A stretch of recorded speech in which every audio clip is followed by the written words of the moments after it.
اعوذ باللہ من الشیطان الرجیم، بسم اللہ الرحمن الرحیم۔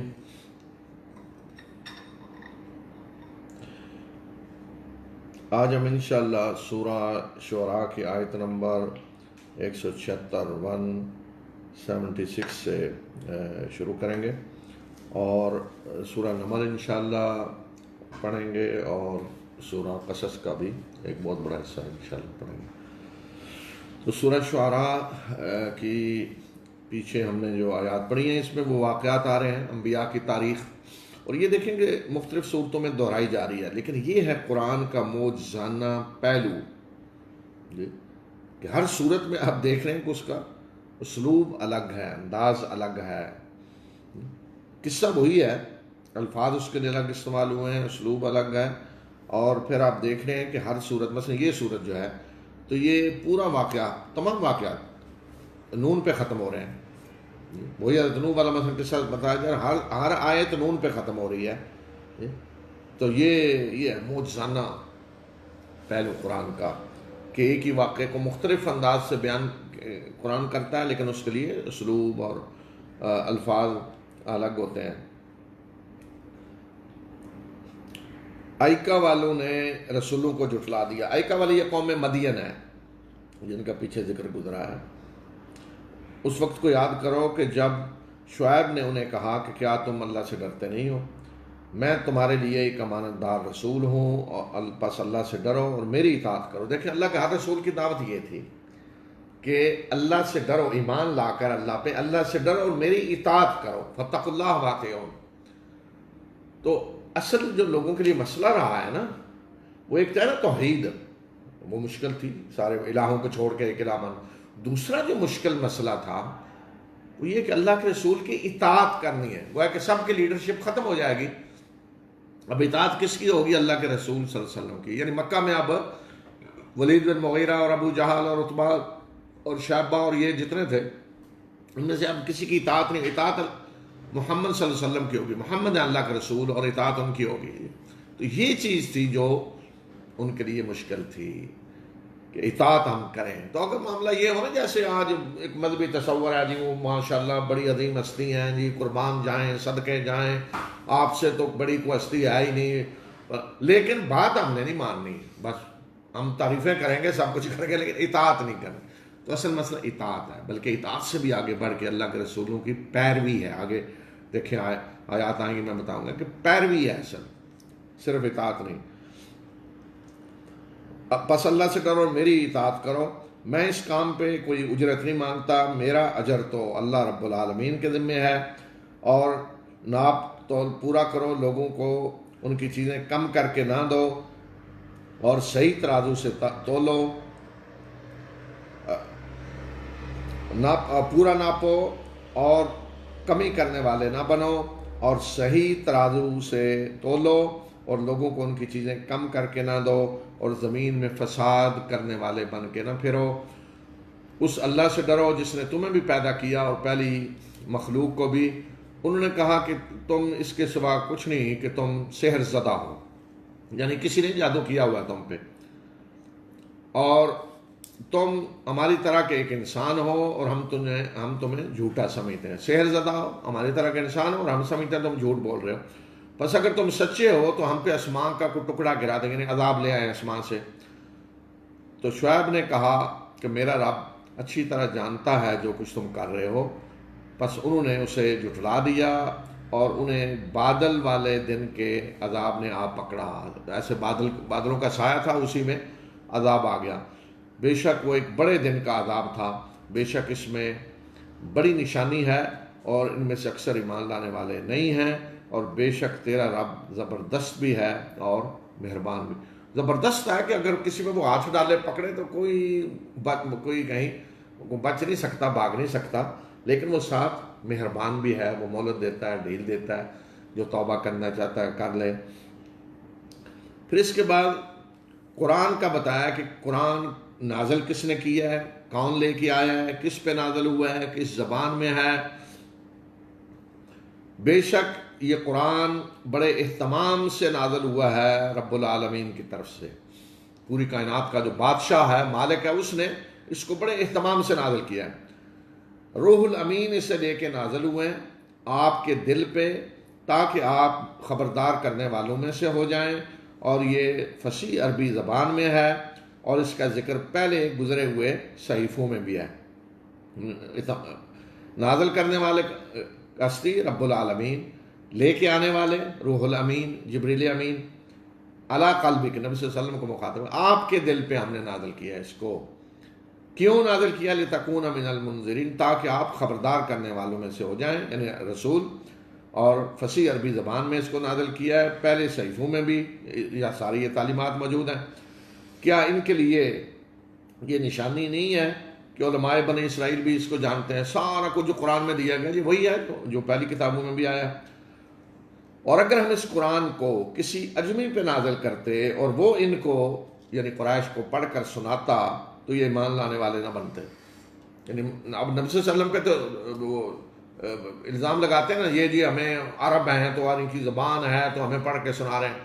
فرمایا کسی اجمی پہ نازل کر دیتے ہیں جس کی زبان عربی نہیں ہے، اور وہ آ کے سنا رہا ہوتا عربی زبان میں یہ قرآن، تو پھر اتنی بڑی نشانی ہے کہ اجمی آ کے عربی میں یہ قرآن پورا انہیں سنا رہا ہے، تو پھر یہ ایمان لے آتے۔ فرمایا کہ پھر بھی ایمان نہ لاتے، کہتے ہیں جی جادو ہے۔ اسی طرح ہم اسے مجرموں کے دلوں میں داخل کرتے ہیں۔ اصل مسئلہ یہ قرآن کی تعلیمات، یہ سن کر مجرم جو ہیں وہ برداشت نہیں کرتے۔ جب توحید کی بات کی جاتی ہے تو ان کے معبود سارے خطرے میں پڑ جاتے ہیں۔ جب اللہ کے رسول صلی اللہ علیہ وسلم کی لیڈرشپ کی بات آتی ہے کہ لیڈر آپ ہیں، اطاعت آپ کی ہوگی، تو وہ لیڈرشپ ہر ایک کی چتراہٹ خطرے میں پڑ جاتی ہے، تو مجرم اسے برداشت نہیں کرتے آسانی سے۔ یہ اس پہ ایمان نہیں لائیں گے یہاں تک کہ دردناک عذاب نہ دیکھ لیں۔ جب تک دردناک عذاب نہ دیکھ لیں نہیں مانیں گے۔ عذاب دیکھ لیں گے تو ایمان قبول نہیں ہوگا، اور وہ عذاب ان پہ اچانک آ جائے گا اور انہیں پتہ بھی نہیں چلے گا۔ پھر یہ کہیں گے کہ کیا ہمیں کوئی مہلت مل سکتی ہے؟ کیا یہ ہمارے عذاب کے لیے جلدی مچائے ہوئے ہیں؟ آج کہہ رہے ہیں لے آئیں عذاب، لے، ہمارے عذاب کے لیے جلدی مچائے ہوئے ہیں۔ کیا آپ نے دیکھا کہ اگر ہم سال ہر سال تک انہیں دنیا کا یہ سامان عیش و عشرت دیتے چلے جائیں، اور پھر ان پہ وہ چیز آ جائے جس سے انہیں ڈرایا جا رہا ہے یعنی عذاب، تو یہ جو سامان عیش و عشرت انہیں دیا گیا یہ ان کے کس کام آئے گا؟ یعنی اور 10-20 سال عیاشیاں کر لیں، پھر عذاب آ جائے تو یہ عیاشیاں کس کام آئیں گی؟ انہیں عذاب سے بچا لیں گی نہیں۔ اور ہم نے پہلے بھی ہم نے جس بستی کو بھی ہلاک کیا اس کے لیے خبردار کرنے والے تھے، یعنی رسول بھیجے جنہوں نے خبردار کیا، یا دہانی کے طور پہ، اور ہم ظلم کرنے والے نہیں ہیں۔ اور اس قرآن کو شیاطین نہیں لے کر اترے، اور نہ ہی ان کو یہ سجدہ ہے، اور نہ ہی وہ یہ کام کر سکتے ہیں، وہ تو اس کی سن گن سے بھی معزول کر دیے گئے ہیں۔ ایک یہ تھا نا یہ شیاطین ہیں جو آتے ہیں، تو فرمایا شیاطین نہیں لے کے اترے، شیاطین کو یہ سجدہ ہے۔ شیاطین اپنے دشمن بن جائیں گے کہ اس جیسا کلام لے آئیں کہ اپنے ہی دشمن بن جائیں، جو شیاطین کے خلاف ہے سارا، اور نہ سجدہ ہے اور نہ وہ کر سکتے ہیں ایسا، نہ ان کی طاقت ہے۔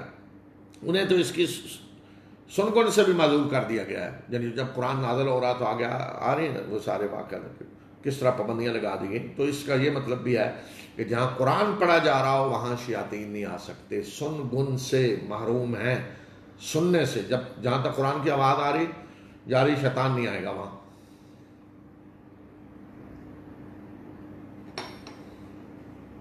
اور تم اللہ کے ساتھ کسی اور معبود کو نہ پکارو ورنہ تم عذاب پانے والوں میں سے بن جاؤ گے۔ اور اپنے قریبی رشتہ داروں کو خبردار کر دیں، جو اپنا قریبی خاندان ہے، نبی صلی اللہ علیہ وسلم کو حکم ہو رہا ہے کہ اپنے قریبی خاندان والوں کو خبردار کر دیں، اور مومنوں میں سے جنہوں نے اپنی پیروی کی ہے آپ ان کے لیے شفقت کے بازو پھیلا دیں، اور اگر یہ آپ کی نافرمانی کریں تو کہہ دیں کہ میں بری ہوں ان کاموں سے جو تم کرتے ہو، اور توکل کریں اس عزیز اور مہربان ہستی پہ جو تمہیں دیکھتا ہے جب تم کھڑے ہوتے ہو، اور سجدہ کرنے والوں میں آپ کا آنا جانا، یعنی اہل ایمان میں، بے شک وہ سننے والا اور جاننے والا ہے۔ تو نبی صلی اللہ علیہ وسلم کو حکم یہ جو ہوا کہ اپنے قریبی رشتہ داروں کو خبردار کر دیں، خاندان والے، تو آپ نے اپنے سب سے قریبی لوگوں کو بلایا، اپنا خاندان بنو ہاشم، ایک ایک شخص، حضرت عباس، آپ کی پھوپھی حضرت صفیہ، دوسرے بنو ہاشم کے سارے لوگ. تو بخاری اور مسلم میں متفق علیہ حدیث ہے کہ رسول اللہ صلی اللہ علیہ وسلم نے اپنے سب سے قریبی ایک ایک شخص کو مخاطب کر کے فرمایا، اے میرے چچا عباس، میں اللہ کے ہاں کسی کام نہیں آؤں گا.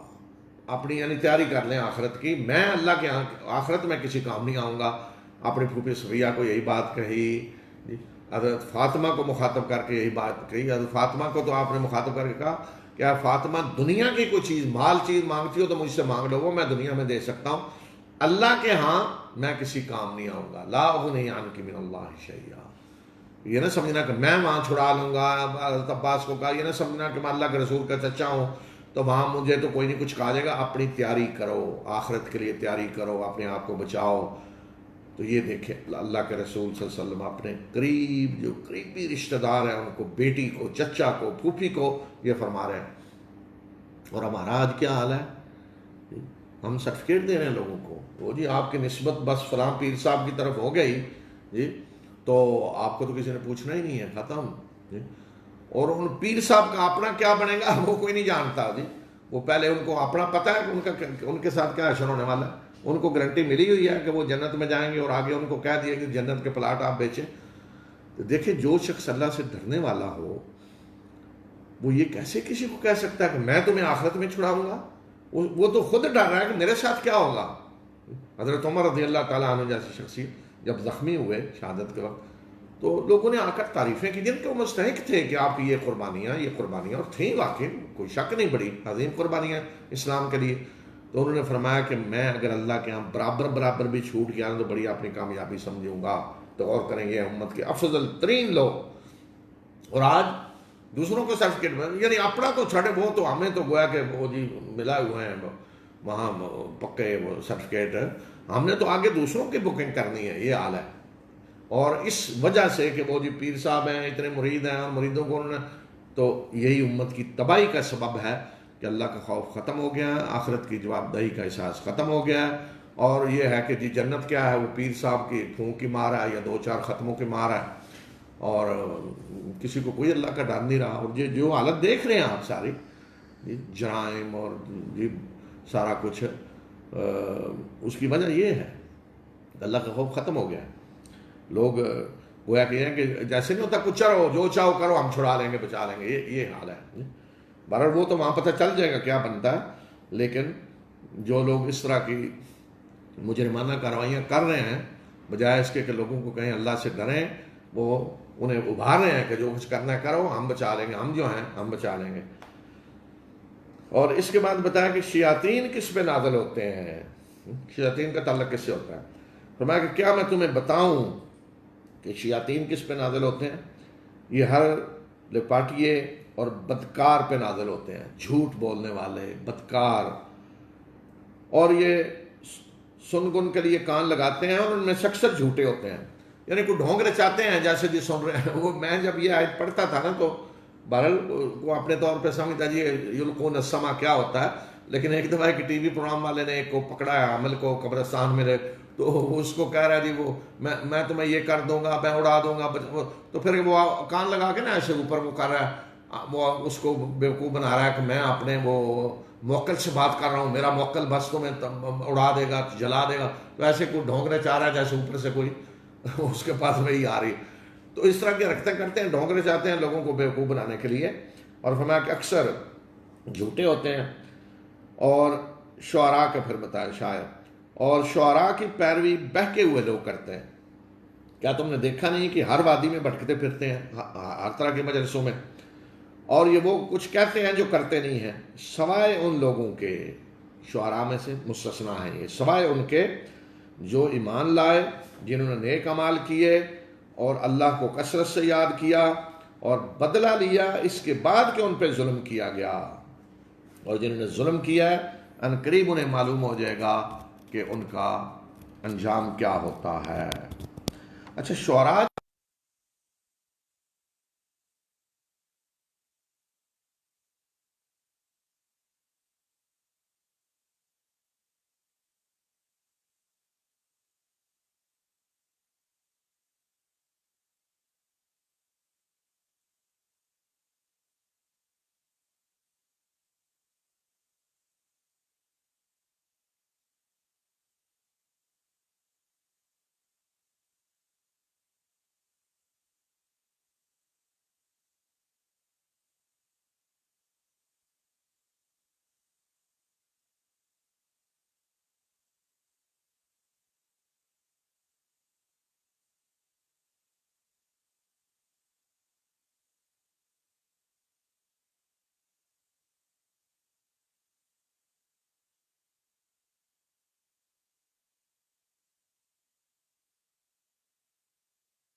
اینکر کر رہے ہیں کہ کوئی پروگرام ایک ایسا بنا کے کسی کے خلاف کر کے رگڑا لگا دیا کہ اس کے بعد وہ بے شک بے گناہ ساری زندگی دفاع کرتا رہے، وہ کوئی کون سنے گا اور کون پوچھے گا، اور وہ پروگرام اس نے ایک ریکارڈ کر کے اس نے ستیہ ناش کر دیا اور جس کا چاہا اس کو وہ آسمانوں پہ اٹھا دیا۔ تو یہ کام آج کل اینکر کر رہے ہیں، اور یہ اسی طرح کا ظلم ہے جو اس وقت شعراء کرتے تھے، وہی کام آج یہ بھی کرتے ہیں۔ کسی کو بلیک میل کرنا، اس کے خلاف اس طرح کے پروگرام کر کے کسی کو گرا دینا نیچے، کسی کو اوپر اٹھانے کی کوشش کرنا۔ تو اس سے فرمایا کہ مستثنا ہے شعراء میں سے جو ایمان لائے، جنہوں نے نیک عمل کیے، جیسے اشارِ مشرق علامہ اقبال رحمۃ اللہ علیہ، اور اس جیسے اس دور میں حضرت حسان رضی اللہ تعالیٰ عنہ، یا اس طرح کے مسلمان شاعر جن کی شاعری جو ہے وہ اسلام کے لیے ہے۔ اس کے بعد سورہ نمل ہے، یہ بھی مکی صورت ہے۔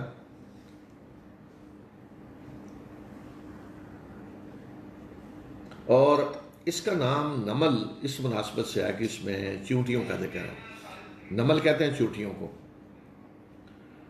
تو اس میں حضرت سلمان کا واقعہ جہاں چیونٹیوں کا ذکر آ رہا ہے، تو مرکزی موضوع اس صورت کا بھی وہی ہے، توحید ہے، رسالت ہے، آخرت ہے، انبیاء کے واقعات اسی مقصد کے لیے درمیان میں سنائے جا رہے ہیں۔ تاسین یہ حروف مقطعات ہیں، یہ قرآن اور کتاب مبین کی آیات ہیں، یعنی قرآن اور ایسی کتاب کے جو اپنا مدعا کھول کے بیان کر رہی، ہدایت اور خوشخبری ہے مومنوں کے لیے جو نماز قائم کرتے ہیں، زکوٰۃ دیتے ہیں، اور یہی لوگ آخرت پر یقین رکھتے ہیں۔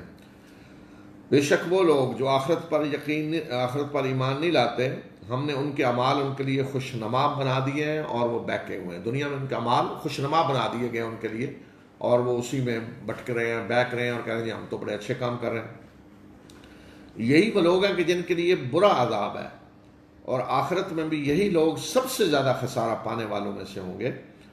اور اے نبی صلی اللہ علیہ وسلم، بے شک تمہیں یہ قرآن اس ہستی کی طرف سے دیا جا رہا ہے جو دانا ہے، حکیم ہے، اور جاننے والا علیم ہے۔ اور اب بتایا کہ جس طرح آپ کو دیا جا رہا ہے آج، اسی طرح حضرت موسیٰ کو بھی اللہ تعالیٰ نے کتاب دی، تورات، اسی طرح انہیں بھی نبوت پہ سرفراز کیا اچانک جب وہ مدین سے آ رہے تھے۔ یہ واقعہ اس مقصد کے لیے یہاں سنایا۔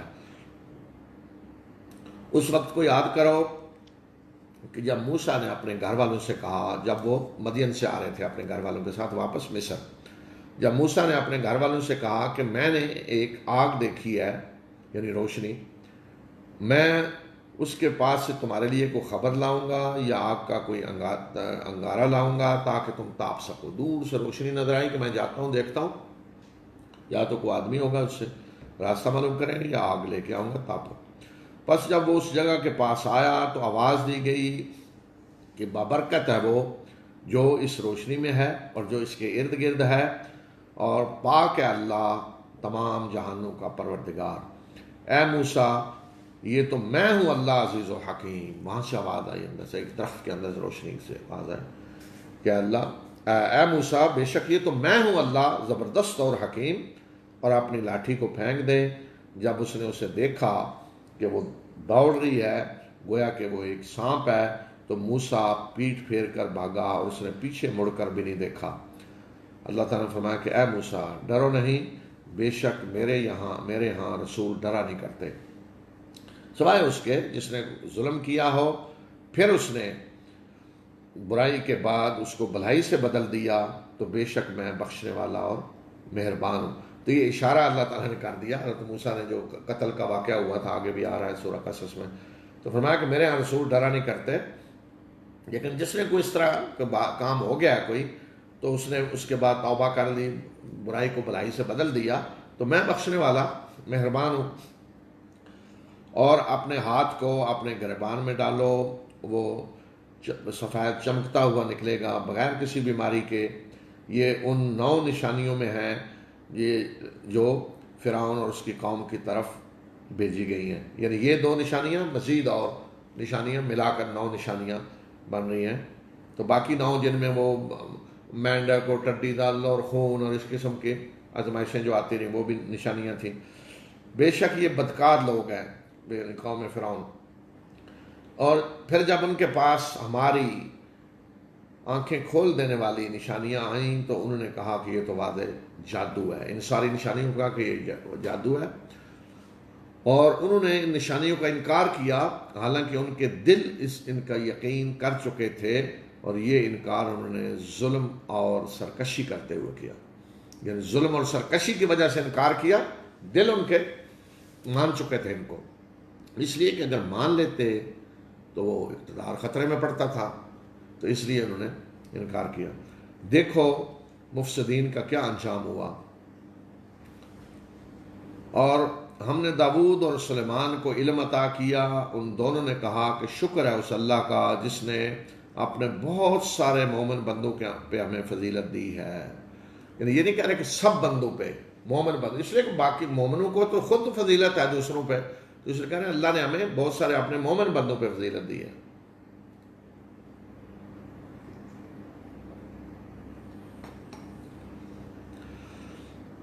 اور سلیمان داؤد کا وارث ہوا، اور اس نے کہا کہ اے لوگو، ہمیں پرندوں کی بولیاں سکھلائی گئی ہیں اور ہمیں ہر چیز دی گئی ہے، بے شک یہ ایک واضح فضل ہے۔ اور سلیمان کے لیے اس کے لشکروں کو جمع کیا گیا، جنوں میں سے اور انسانوں اور پرندوں میں سے، اور ان کو روک کے رکھا جا رہا تھا، ایک جگہ انہیں روکا جا رہا تھا، الگ الگ کیا جا رہا تھا، یہاں تک کہ جب وہ چیونٹیوں کی ایک وادی میں آئے تو ایک چیونٹی نے کہا کہ اے چیونٹیوں، اپنے اپنے بلوں میں گھس جاؤ، ایسا نہ ہو کہ سلیمان اور اس کا لشکر تمہیں رون ڈالے اور انہیں پتہ بھی نہ چلے۔ تو سلیمان اس کی بات سن کر ہنستا ہوا مسکرایا، اور اس نے دعا کی کہ اے میرے رب، مجھے تھام کے رکھ کہ میں تیری اس نعمت کا شکر ادا کروں جو تو نے مجھ پر اور میرے والدین پہ کی، اور میں وہ نیک عمل کروں جو تجھے پسند ہے، اور اپنی رحمت سے مجھے اپنے نیک بندوں میں شامل کر دے۔ تو یہ ایک واقعہ حضرت سلیمان کی زندگی کا بتایا کہ ان کے لشکر میں پرندے بھی تھے، جن بھی تھے، انسان بھی تھے، وہ لشکر کہیں جا رہا تھا تو چیونٹیوں کی وادی آ گئی، جہاں بہت زیادہ چیونٹیاں تھیں، تو وہاں ایک چیونٹی باقی چیونٹیوں کو مخاطب کر کے کہہ رہی ہے، آواز دے کے کہ بھاگ جاؤ، ہم بلوں میں گھس جاؤ، سلیمان کا لشکر آ رہا ہے، وہ تمہیں راؤنڈ ڈالے گا۔ تو حضرت سلیمان نے اس کی وہ بات سنی بھی اور سمجھی بھی، اللہ نے اتنی طاقت دی انہیں کہ بات سنی بھی چیونٹی کی اور سمجھا بھی، اس کی زبان بھی سمجھ رہے تھے، تو مسکرائے اور ساتھ ہی اپنے آپ کو اپنے رب کے آگے ڈال دیا۔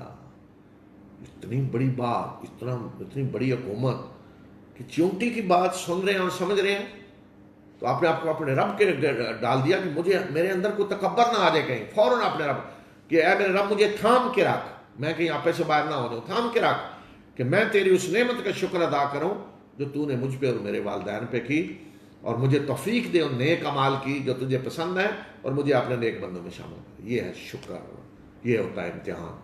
اس طرح کی جب اللہ نعمتیں دیتا ہے نا، بڑی اقتدار، دولت، منصب، اس سے بڑی چیز کیا ہو سکتی؟ تو اس لیے اللہ دیتا ہے کہ بندہ میرا شکر ادا کرتا ہے یا نہیں، شکر گزار بنتا ہے یا متکبر بن جاتا ہے۔ تو حضرت سلیمان گر گیا اپنے رب کے سامنے کہ اے میرے پروردگار، مجھے تھام کے رکھ، میں آپے سے باہر نہ ہو جاؤں۔ تو پاس ہو گئے امتحان میں۔ اس لیے اللہ تعالیٰ اس لیے بتا رہے ہیں کہ دیکھیں میرا بندہ شکر گزار بننا، اس طرح کی حالت میں اللہ کا شکر ادا کرنا۔ اب دوسرا واقعہ ان کا آگے ایک اور اس نے پرندوں کی حاضری لی اور کہا کہ کیا بات ہے کہ میں فلاں ہدہد کو نہیں دیکھ رہا، تو وہ کہیں غائب ہے، کدھر ہے؟ اور ساتھ ہی بتا دیا کہ میں اسے سخت عذاب دوں گا، یا اسے ذبح کر دوں گا، یا اسے میرے پاس کوئی واضح دلیل لے کے آنی ہوگی کہ وہ واقعی کسی عذر کی وجہ سے باہر تھا، کسی مشن پہ تھا، کدھر تھا، کیوں غیر حاضر ہوا ہے یہاں سے، اسے کچھ دلیل لانی ہوگی۔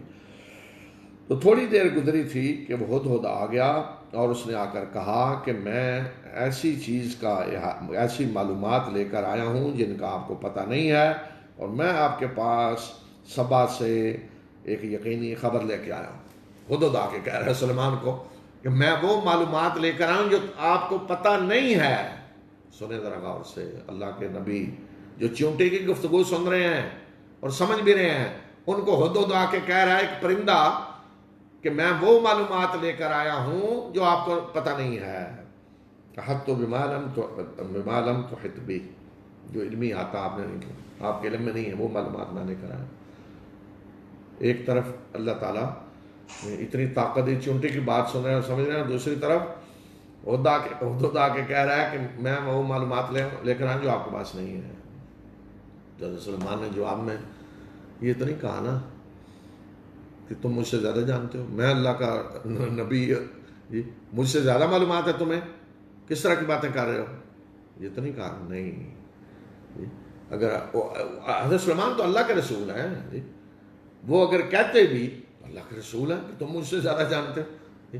لیکن آج عام بھی ہماری جو حالت ہے، ذرا آدمی تھوڑا بڑا اس کو آ کے کہہ دیں کہ جی مجھے وہ پتہ ہے جو آپ کو سارا آپ کو نہیں پتا، تو لوگ برداشت نہیں کرتے. ہاں مجھ سے زیادہ جانتے ہو، اور یہی تباہی ہوتی ہے ساری.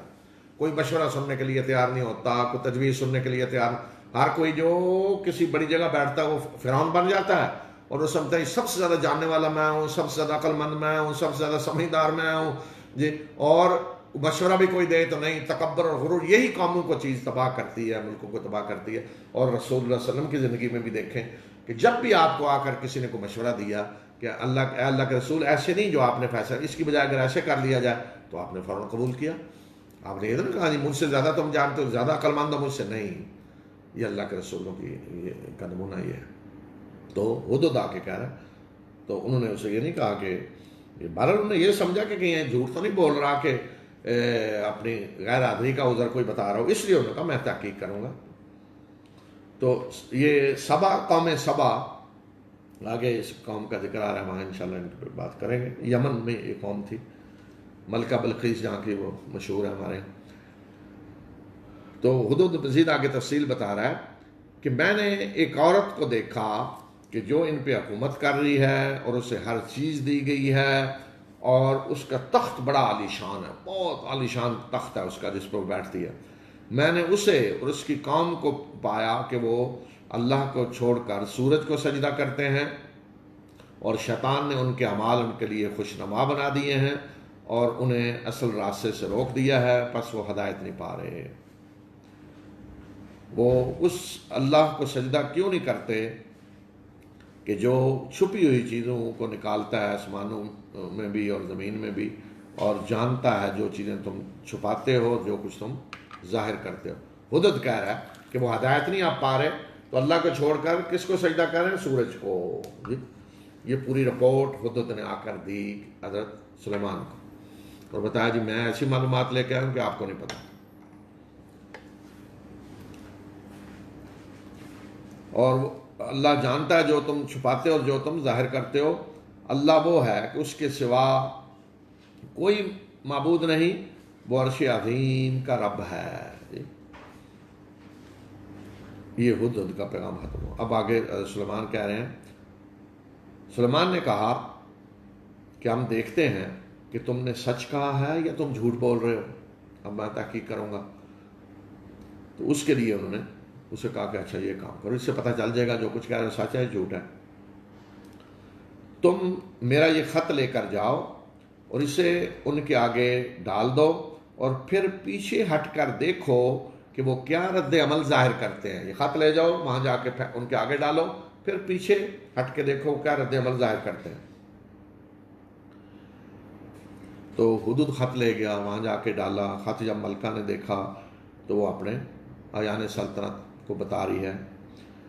ملکہ نے کہا کہ اے میرے ایان سلطنت، اے میرے درباری ہو، میرے پاس ایک بڑا ہی معزز خط ڈالا گیا میری طرف، ان کو لا کے دے گیا، ادھر ڈال گیا. بے شک وہ سلیمان کی طرف سے ہے، اور وہ بسم اللہ الرحمن الرحیم سے شروع ہو رہا ہے کہ اللہ کے نام سے جو رحمان و رحیم ہے، یعنی میں اللہ کے نام سے شروع کر رہا ہوں. تو بسم اللہ جب ہم پڑھتے ہیں کسی بھی چیز میں، تو جب لکھتے ہیں بسم اللہ تو میں اللہ کے نام سے لکھ رہا ہوں جو رحمان و رحیم ہے. کھاتے وقت پڑھتے ہیں تو میں اللہ کے نام سے کھا رہا ہوں جو رحمان و رحیم ہے. میں اللہ کے نام سے پی رہا ہوں جو رحمان و رحیم ہے. میں بسم اللہ کے بعد بولتے ہیں تو میں اللہ کے نام سے بول رہا ہوں، یعنی اسی کی دی ہوئی طاقت اور قوت صلاحیتوں سے میں یہ سب کچھ کر رہا ہوں.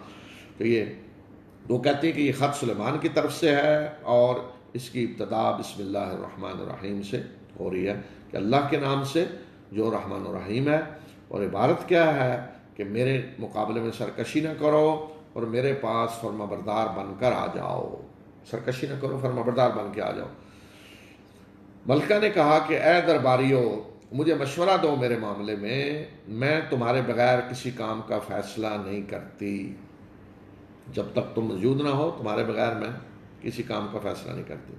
انہوں نے کہا کہ ہم بڑی طاقت والے ہیں، بڑے جنگجو ہیں، اور اب اختیار آپ کے ہاتھ میں ہے، آپ دیکھیں کہ آپ کیا حکم دیتی ہیں، یعنی ہم تیار ہیں لڑنے کے لیے، بڑے جنگجو طاقت والے ہیں، اب آپ کے پاس اختیار ہے، آپ بتائیں کیا حکم دیتی ہیں، جنگ کا حکم دیتی ہیں، جنگ کریں گے، ٹھیک۔ ملکہ نے کہا کہ بے شک بادشاہ جس بستی میں بھی داخل ہوتے ہیں تو اس کو تباہ کر کے رکھ دیتے ہیں اور اس کے عزت والوں کو ذلیل کر دیتے ہیں، اور اسی طرح یہ بھی کریں گے، جب آئیں گے تو یہی سلوک ہوگا ہمارے ساتھ، یہ اسی طرح کریں گے۔ اور میں انہیں ایک ہدیہ دے کر بھیجتی ہوں اور دیکھتی ہوں کہ سفیر کیا جواب لے کر لوٹتے ہیں، ہدیہ بھیجتی ہوں، دیکھتی ہوں کہ کیا جواب آتا ہے۔ پھر وہ وفد گیا سلیمان کے پاس، ہدیے جمع کر کے کہ خوش کیا جائے انہیں، تو آگے بتایا جا رہا ہے جب وہ سفیر سلیمان کے پاس آیا، سلیمان نے کہا کہ کیا تم مال کے ذریعے میری مدد کرنا چاہتے ہو؟ تو جو کچھ اللہ نے مجھے دیا ہوا ہے وہ اس سے بہتر ہے جو اس نے تمہیں دیا ہوا ہے، بلکہ یہ تم ہی لوگ ہو کہ اپنے ہدیوں پہ خوش ہوتے ہو، یہ ہدیے دے کے لے کے جو خوش ہوتے ہو نا، تم ہی لوگ ہو، میں ان چیزوں سے خوش نہیں ہوتا۔ جاؤ ان کے پاس واپس اور انہیں بتا دو کہ ہم ایسے لشکر لے کے ان پہ حملہ آور ہوں گے کہ جن کے مقابلے بھی کی ان میں سکت نہیں ہوگی، اور ہم انہیں وہاں سے ذلیل کر کے نکال دیں گے اس حال میں کہ وہ خوار ہوں گے، بتا دو جا کے۔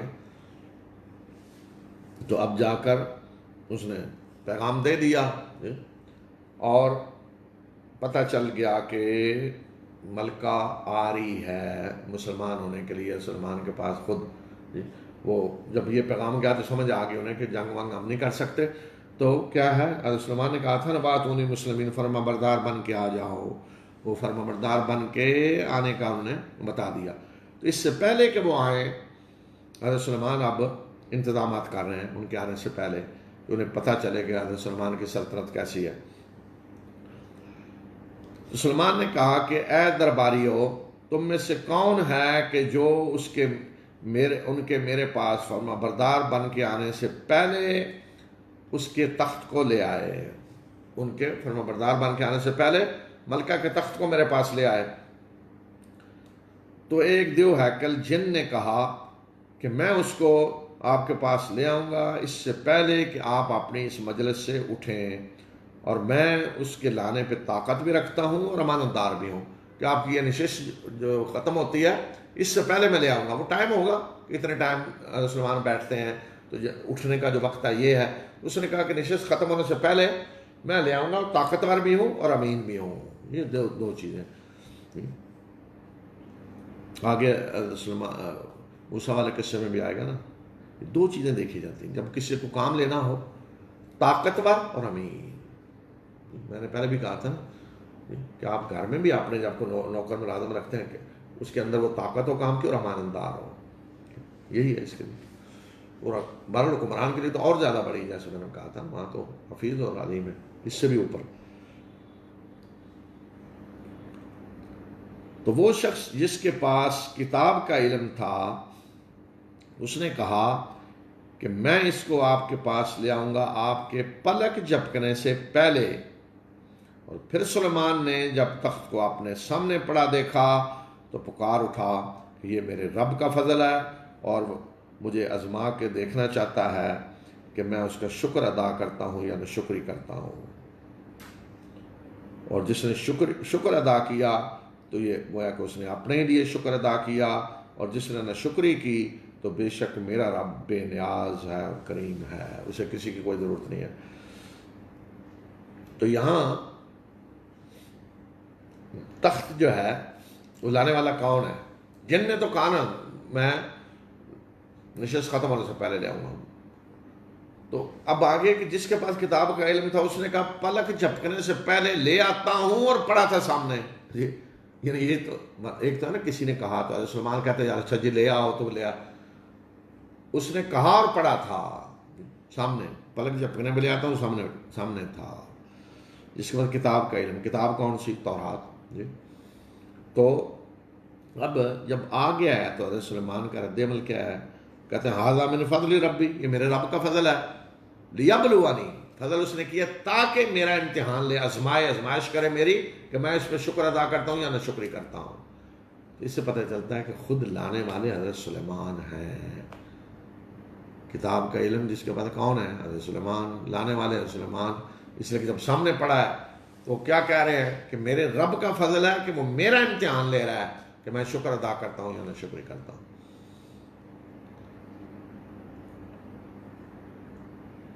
باقی جو قصے کہانیاں ہیں نا تو وہ ان کی کوئی اہمیت ہے. دیکھیں نا اللہ کے رسول سلیمان، اللہ کے نبی کی موجودگی میں کوئی ان سے بڑا ہو سکتا ہے علم والا؟ جی کہ سلیمان سے بڑا کوئی اور علم والا ہے جو لے آئے گا.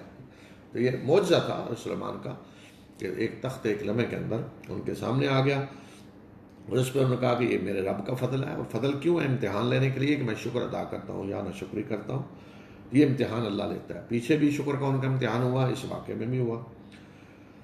سلیمان نے کہا کہ اس کے تخت کو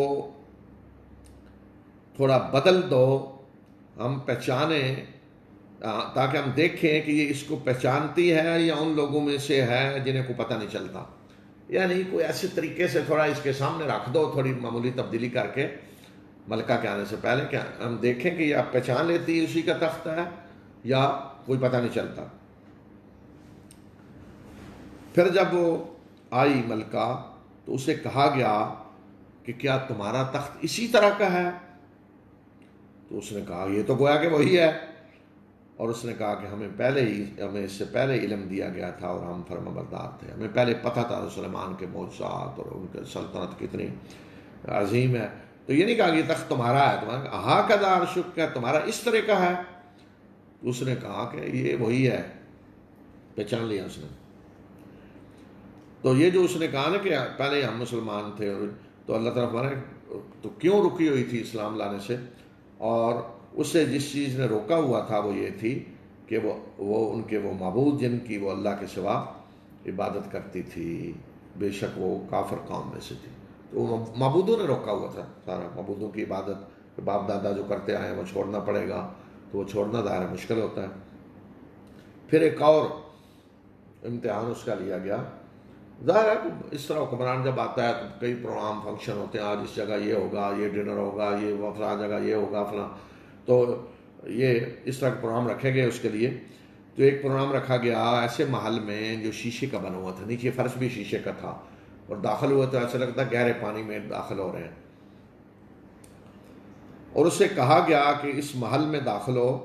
اور جب اس نے اسے دیکھا تو اسے گہرا پانی سمجھا اور اپنی پنڈلیاں کھول دیں، پنڈلیوں سے کپڑا اٹھانے لگی، گہرے پانی میں داخل ہونے لگی ہے. سلیمان نے کہا کہ یہ تو شیش محل ہے، شیشے سے بنا ہوا محل ہے. اس نے کہا کہ اے میرے رب، میں نے اپنے اوپر ظلم کیا اور اب میں نے سلیمان کے ساتھ اپنے آپ کو رب العالمین کے حوالے کر دیا. اب تک جو میں ظلم کرتے رہی اپنے اوپر، اب میں نے رب العالمین کے حوالے کر دیا سلیمان کے ساتھ مل کے، یعنی اسلام قبول کر لیا. تو یہ دیکھیں یہ ہوتی ہے عظیم سلطنت، جہاں نبوت ہے اور حکمرانی دونوں چیزیں جمع تھی نا. نبی بھی ہیں، حکمران بھی ہیں، داؤد بھی. اسی طرح رسول اللہ صلی اللہ علیہ وسلم بھی جی اللہ کے رسول ہیں، حکمران بھی ہیں. تو آج لوگ کہتے ہیں نا جی وہ جی دیکھیں جی دنیا کب بنتی ہے؟ جب دنیا آخرت ہو، اللہ کا خوف تقویٰ، تو پھر دنیا نہیں چلتی تھی. ہاں دنیا دیکھیں نا، دنیا کہ جہاں اس وقت کی عظیم سبا کی سلطنت کی ملکہ آتی ہے اور وہ ایسے اس کا حال ہے جیسے کوئی دیہاتی جو ہے نا آج کہیں وہ نیو یارک میں چلا جائے یا اٹھ کے دبئی میں چلا جائے، وہ خلیفہ ٹاور دیکھ کے پریشان ہو رہا ہو جی کیا ہے.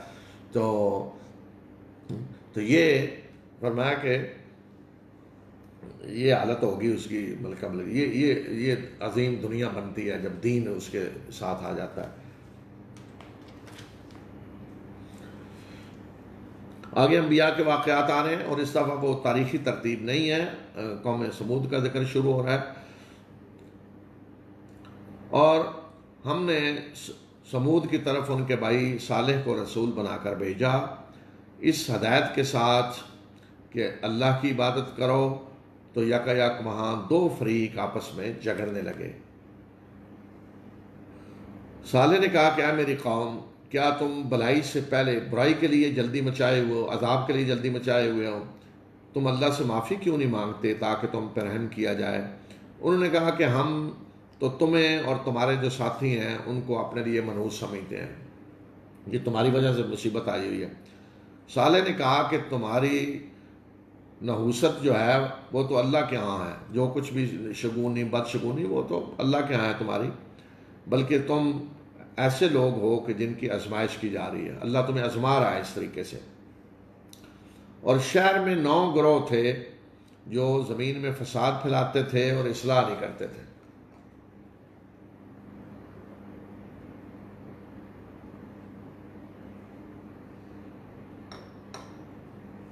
یعنی قوم کے اندر 9 خاندان سے 9 قبیلے جو جن کا کام ہی یہ تھا کہ فساد پھیلانا، کوئی اصلاح کا کام نہیں کرتے تھے.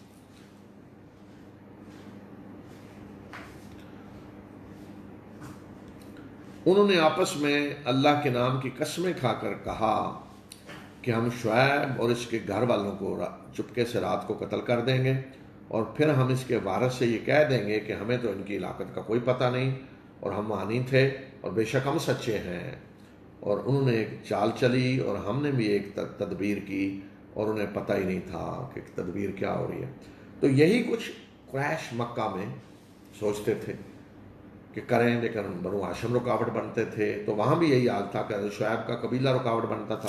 تو انہوں نے کہا ایک رات چپکے سے قتل کر دیں اور کہیں جی ہمیں تو نہیں پتہ.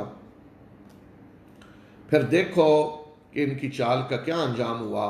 ہم نے انہیں اور ان کی ساری قوم کو برباد کر کے رکھ دیا، اور یہ ان کے گھر خالی پڑے ہیں اس وجہ سے جو انہوں نے ظلم کیا. اور بے شک اس میں ایک بڑی نشانی ان لوگوں کے لیے جو جاننا چاہتے ہیں. اور ہم نے ان لوگوں کو جو ایمان لائے اور جنہوں نے تقوی اختیار کیا ان کو نجات دی. اور لوط کو بھی ہم نے رسول بنا کر بھیجا جب اس نے اپنی قوم سے کہا کہ کیا تم بے حیائی کا آنکھوں دیکھے ارتکاب کرتے ہو، آنکھوں دیکھے ایسی بے حیائی کا ارتکاب کر رہے ہو؟ کیا تم عورتوں کو چھوڑ کر مردوں کے پاس جا کر شہوت پوری کرتے ہو؟ بلکہ تم ایسے لوگ ہو جو جہالت میں مبتلا ہو. تو اس کی قوم کا کوئی جواب اس کے سوا نہیں تھا کہ انہوں نے کہا کہ نکالو لوط کو اپنی بستی سے، یہ بڑے پاک باز بننے کی کوشش کرتے ہیں. یعنی ہے نہیں، پاک باز بننے کی کوشش کرتے ہیں، نکال دو ان کو یہاں سے. بس ہم نے لوط اور اس کے گھر والوں کو نجات دی سوائے اس کی بیوی کے جس کے بارے میں فیصلہ ہو گیا تھا کہ وہ پیچھے رہنے والوں میں سے ہوگی. اور ہم نے ان پہ ایک بارش برسائی. پس کتنی بری تھی وہ بارش جو ان لوگوں پہ برسائی گئی جنہیں خبردار کیا جا چکا تھا. کہہ دیجئے کہ شکر ہے اللہ کا اور سلام ہے اس کے ان بندوں پہ جس کو اس نے چن لیا ہے. وہ کون ہے؟ اللہ کے رسول، مصطفیٰ، چنا ہوا، استفا چن. اللہ کے رسول کوئی انتخاب کے ذریعے نہیں آتا ہے کہ لوگوں میں ووٹ ڈالیں جی اللہ کا رسول کس کو بنانا ہے. یہ اللہ تعالیٰ کا فیصلہ، وہ جسے چاہتا ہے اس کے لیے چن لیتا ہے. الیکشن نہیں ہے، سلیکشن ہے، اللہ کی طرف سے ہے. اس لیے فرمایا کہ اللہ کے سلام ہے اللہ کے ان بندوں پہ جنہیں اللہ نے چن لیا ہے. کیا اللہ بہتر ہے یا جن کو یہ شریک ٹھہراتے ہیں، جن کو اللہ یہ شریک ٹھہراتے ہیں؟ وہ ذرا غور کرو، عقل سے کام لو. بھلا وہ جس نے آسمانوں اور زمین کو پیدا کیا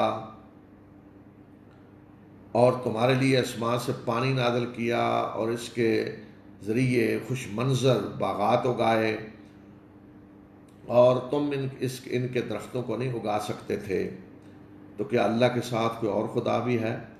بلکہ یہ لوگ اصل راستے سے ہٹے ہوئے ہیں. اب اللہ تعالیٰ پوچھ رہا ہے ایک ایک چیز کہ بھلا وہ جس نے یہ کام کیا ہے جی وہ کون ہے؟ وہ اللہ. تو کیا اللہ کے ساتھ کوئی اور بھی ہیں اس کام کے کرنے میں؟ الہم، اللہ کا اور خدا ہیں، الہ ہیں تمہارے اس کام میں شریک ہوں کہ جنہوں نے آسمان و زمین پیدا کیا ہو، کو بارش نازل کیا ہو، کو فصلیں اگائی ہوں. بھلا وہ کون ہے کہ جس نے زمین کو قرار کی جگہ بنایا اور اس کے اندر نہریں جاری کر دی، اور اس نے اس میں پہاڑ گاڑ دیے اور دو سمندروں کے درمیان پردہ ڈال رکھ دیا۔ کیا اللہ کے ساتھ کوئی اور الہ بھی ہے؟ یعنی اس کام میں کوئی اور بھی شریک ہے، بلکہ ان میں سے اکثر جانتے نہیں ہیں۔ تو کل بھی سمندر کی بات آئی تھی نا، میں نے کہا تو یہ وجعل بین البحرین حاجزا، دو سمندروں کے درمیان پردہ۔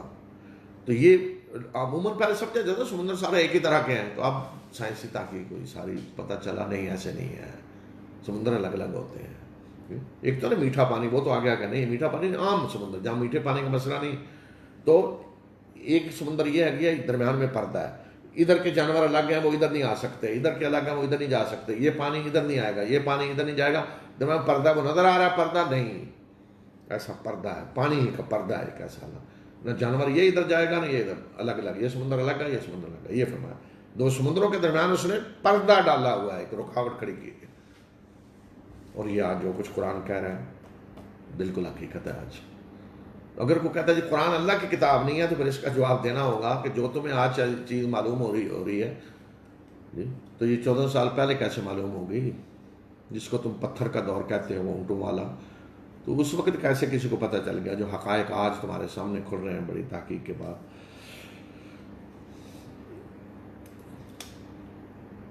بھلا وہ جو بے کس کی دعا قبول کرتا ہے جب وہ اسے پکارتا ہے اور اس کی تکلیف کو دور کرتا ہے اور تمہیں زمین میں ایک دوسرے کا جانشین بناتا ہے، تو کیا اللہ کے ساتھ کوئی اور الہ بھی اس کام میں شریک ہیں؟ تو تم لوگ کم ہی نصیحت حاصل کرتے ہو۔ کون ہے وہ جو تمہیں سمندر اور صحرا کی تاریکیوں میں تمہاری رہنمائی کرتا ہے اور اپنی رحمت سے پہلے ہواؤں کو خوشخبری دینے والا بنا کر بھیجتا ہے؟ کیا اللہ کے ساتھ کوئی اور خدا بھی ہیں جو یہ کام کر رہے ہیں؟ بڑا ہی بلند تر اللہ ان سے جن کو یہ شریک ٹھہراتے ہیں۔ ایک ایک چیز اللہ تعالیٰ، یہ دیکھو یہ کام کر رہا ہے، کام اس میں کوئی اور شریک ہے؟ کوئی معبود جتنے اس وقت تھے یا آج جتنے ہیں، کوئی وہ لکڑی پتھر والے ہوں یا قبروں والے ہوں یا جو بھی ہوں جی، الہ سارے ہر قسم کے، تو اللہ تعالیٰ الہم اللہ، ان کاموں میں کوئی اللہ کے ساتھ شریک ہے؟ بتاؤ کسی نے کچھ کیا ہے؟ تو ظاہر ہے نہ کسی نے پہلے مشرک نے کہا اور نہ آج کو کہہ سکتا ہے جی کہ فلاں نے یہ کیا ہے، جی فلاں یہ کرتا ہے، دعوے کرتے رہیں، کوئی سامنے آ کے تو نہیں کہتا۔ بھلا وہ کون ہے کہ جو خلق کی ابتدا کرتا ہے پھر اسے لوٹائے گا، مرنے کے بعد یعنی پھر اٹھائے گا، اور جو تمہیں آسمان و زمین سے رزق دیتا ہے؟ کیا اللہ کے ساتھ کوئی اور الہ بھی ہے؟ کہہ دیجئے کہ لاؤ اپنی دلیل اگر تم سچے ہو، کوئی ہے شریک تو دلیل لاؤ۔ کہہ دیجئے کہ آسمان و زمین میں جو بھی ہیں تو اللہ کے سوا کوئی غیب نہیں جانتا، آسمان و زمین میں جو کوئی غیب جاننے والا نہیں اللہ کے سوا، کسی کے پاس غیب نہیں ہے۔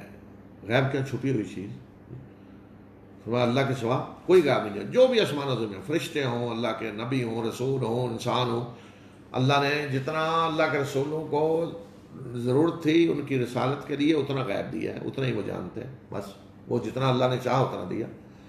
باقی حقیقت میں غیب جاننے والا کون ہے؟ صرف اللہ، اور کوئی غیب نہیں جانتا۔ اور ان کے بارے میں فرمایا جو باقی ہیں جو غیب نہیں جانتے، اور انہیں تو یہ بھی پتہ نہیں باقی سب کو کہ انہیں کب مرنے کے بعد کب اٹھایا جائے گا، انہیں تو یہ بھی پتہ نہیں، بلکہ آخرت کے بارے میں تو ان کا علم الجھا ہوا ہے۔ قریش کو کہا جا رہا ہے، مشرکین مکہ کو، کہ آخرت کے بارے میں تو ان کا علم الجھا ہوا ہے، بلکہ یہ اس میں اس کی طرف سے شک میں پڑے ہوئے ہیں، بلکہ یہ اندھے بنے ہوئے ہیں۔ تو آخرت کے بارے میں مکہ والے عجیب ہی تھے، کچھ کوئی مانتے تھے کوئی نہیں مانتے، کوئی کچھ کہہ رہا ہے کوئی کچھ کہہ رہا ہے۔ اور جن لوگوں نے کفر کیا وہ کہتے ہیں کہ کیا جب ہم مر کر مٹی ہو جائیں گے اور ہمارے آباء و اجداد بھی، تو کیا ہمیں قبروں سے نکالا جائے گا، یعنی زندہ کر کے نکالا جائے گا؟ یہ وعدہ ہم سے بھی کیا گیا اور اس سے پہلے ہمارے آباء و اجداد سے بھی، یہ کچھ نہیں، بس پہلے لوگوں کی قصے کہانیاں ہیں، یہ مرنے کے بعد یہ اٹھایا جائے گا، اللہ کے سامنے پیش ہونا ہے۔ کہہ دیجئے کہ زمین میں چلو پھرو اور دیکھو کہ مجرموں کا کیا انجام ہوا۔ اے نبی صلی اللہ علیہ وسلم، ان پہ کوئی غم نہ کریں، اور جو یہ چالیں چل رہے ہیں نہ ہی آپ اس سے کوئی تنگ دل ہوں، نہ ہی کوئی پریشان ہونے کی ضرورت ہے، نہ کوئی تنگ دل ہونے کی، چالیں چل رہے ہیں، جو کچھ کرنا ہے کر لیں۔ اور یہ کہتے ہیں کہ یہ وعدہ کب پورا ہوگا اگر تم سچے ہو، یعنی عذاب کب آئے گا؟ کہہ دیجئے کہ ہو سکتا ہے کہ جس چیز کے تم جلدی مچائے ہوئے ہو وہ تمہارے پیچھے ہی لگی ہو، بالکل پیچھے پیچھے ہی آ رہی ہے۔ کون؟ کیا چیز؟ عذاب۔ اور بے شک تیرا رب لوگوں پہ بڑے فضل والا ہے، مگر اکثر لوگ شکر نہیں ادا کرتے۔ وہ تو بڑے فضل والا ہے، تمہیں مہلت دے رہا ہے، ڈھیل دے رہا ہے، تم کہتے ہو عذاب لے آئیں۔ اور بے شک تیرا رب جانتا ہے جو کچھ یہ ان کے سینے چھپائے ہوئے ہیں اور جو کچھ یہ ظاہر کرتے ہیں، اور کوئی چھپی ہوئی چیز آسمان اور زمین میں ایسی نہیں ہے جو ایک واضح رجسٹر میں درج نہ ہو۔ بے شک یہ قرآن بنی اسرائیل کو وہ اکثر چیزیں سنا رہا ہے جس میں وہ اختلاف کرتے رہے۔ بنی اسرائیل جن چیزوں میں جھگڑ رہے تھے تو قرآن نے آ کر وہ بتا دی ہیں کہ اصل حقیقت کیا ہے۔ اور بے شک یہ قرآن ہدایت اور رحمت ہے مومنوں کے لیے۔ بے شک تیرا رب ان کے درمیان اپنے حکم سے فیصلہ کر دے گا، اور وہ زبردست اور جاننے والا ہے۔ بس آپ اللہ پہ توکل کریں، بے شک وہی حق ہے، بے شک آپ حق مبین پہ ہیں۔ نبی صلی اللہ علیہ وسلم کو کہا جا رہا ہے کہ اللہ پہ توکل کریں، اور آپ ہی ایسے حق پہ ہیں کہ جو بالکل واضح ہے، واضح حق پہ ہیں۔ اور آپ مردوں کو نہیں سنا سکتے، اور نہ ہی آپ اندھے کو پکار سنا سکتے ہیں جب کہ وہ پیٹھ پھیر کے بھاگے جا رہے ہوں۔ نہ مردوں کو سنا سکتے ہیں اور نہ بہرے کو جب وہ بھاگا بھی جا رہا ہے، ایک سامنے ہو، چلو اشارے سے کو سمجھ، بہرا ہے اور بھاگا بھی جا رہا ہے تو اسے آپ کیسے سنائیں گے؟ اور نہ ہی آپ اندھوں کو ان کی گمراہی سے روک کر ہدایت دے سکتے ہیں۔ بے شک آپ تو اسی کو سنا سکتے ہیں جو ہماری آیات پہ ایمان لاتا ہے اور جو فرما بردار بننا چاہتے ہیں، انہی کو سنا سکتے ہیں۔ اور حقیقت ہے کہ آج قرآن کون سنے گا؟ جو ڈرے گا نا کہ پتہ نہیں میں کہیں پکڑا نہ جاؤں آخرت میں، اللہ کی پکڑ میں نہ آ جاؤں، ڈر رہا ہے مجھے سنائے میں تاکہ اپنی اصلاح کروں۔ اور جس کو یہ ہے جی کہ میں یا تو مرنا ہی نہیں، مر کر پیش ہی نہیں ہونا کہیں، ختم، یا یہ ہے کہ چھڑا لیں گے، چھڑانے والے کو فکر کی بات نہیں، تو وہ اللہ سے ڈرے گا نہیں۔ جب ڈرے گا نہیں تو قرآن اس کے لیے پھر کیا ہے؟ کیوں سنے گا وہ قرآن؟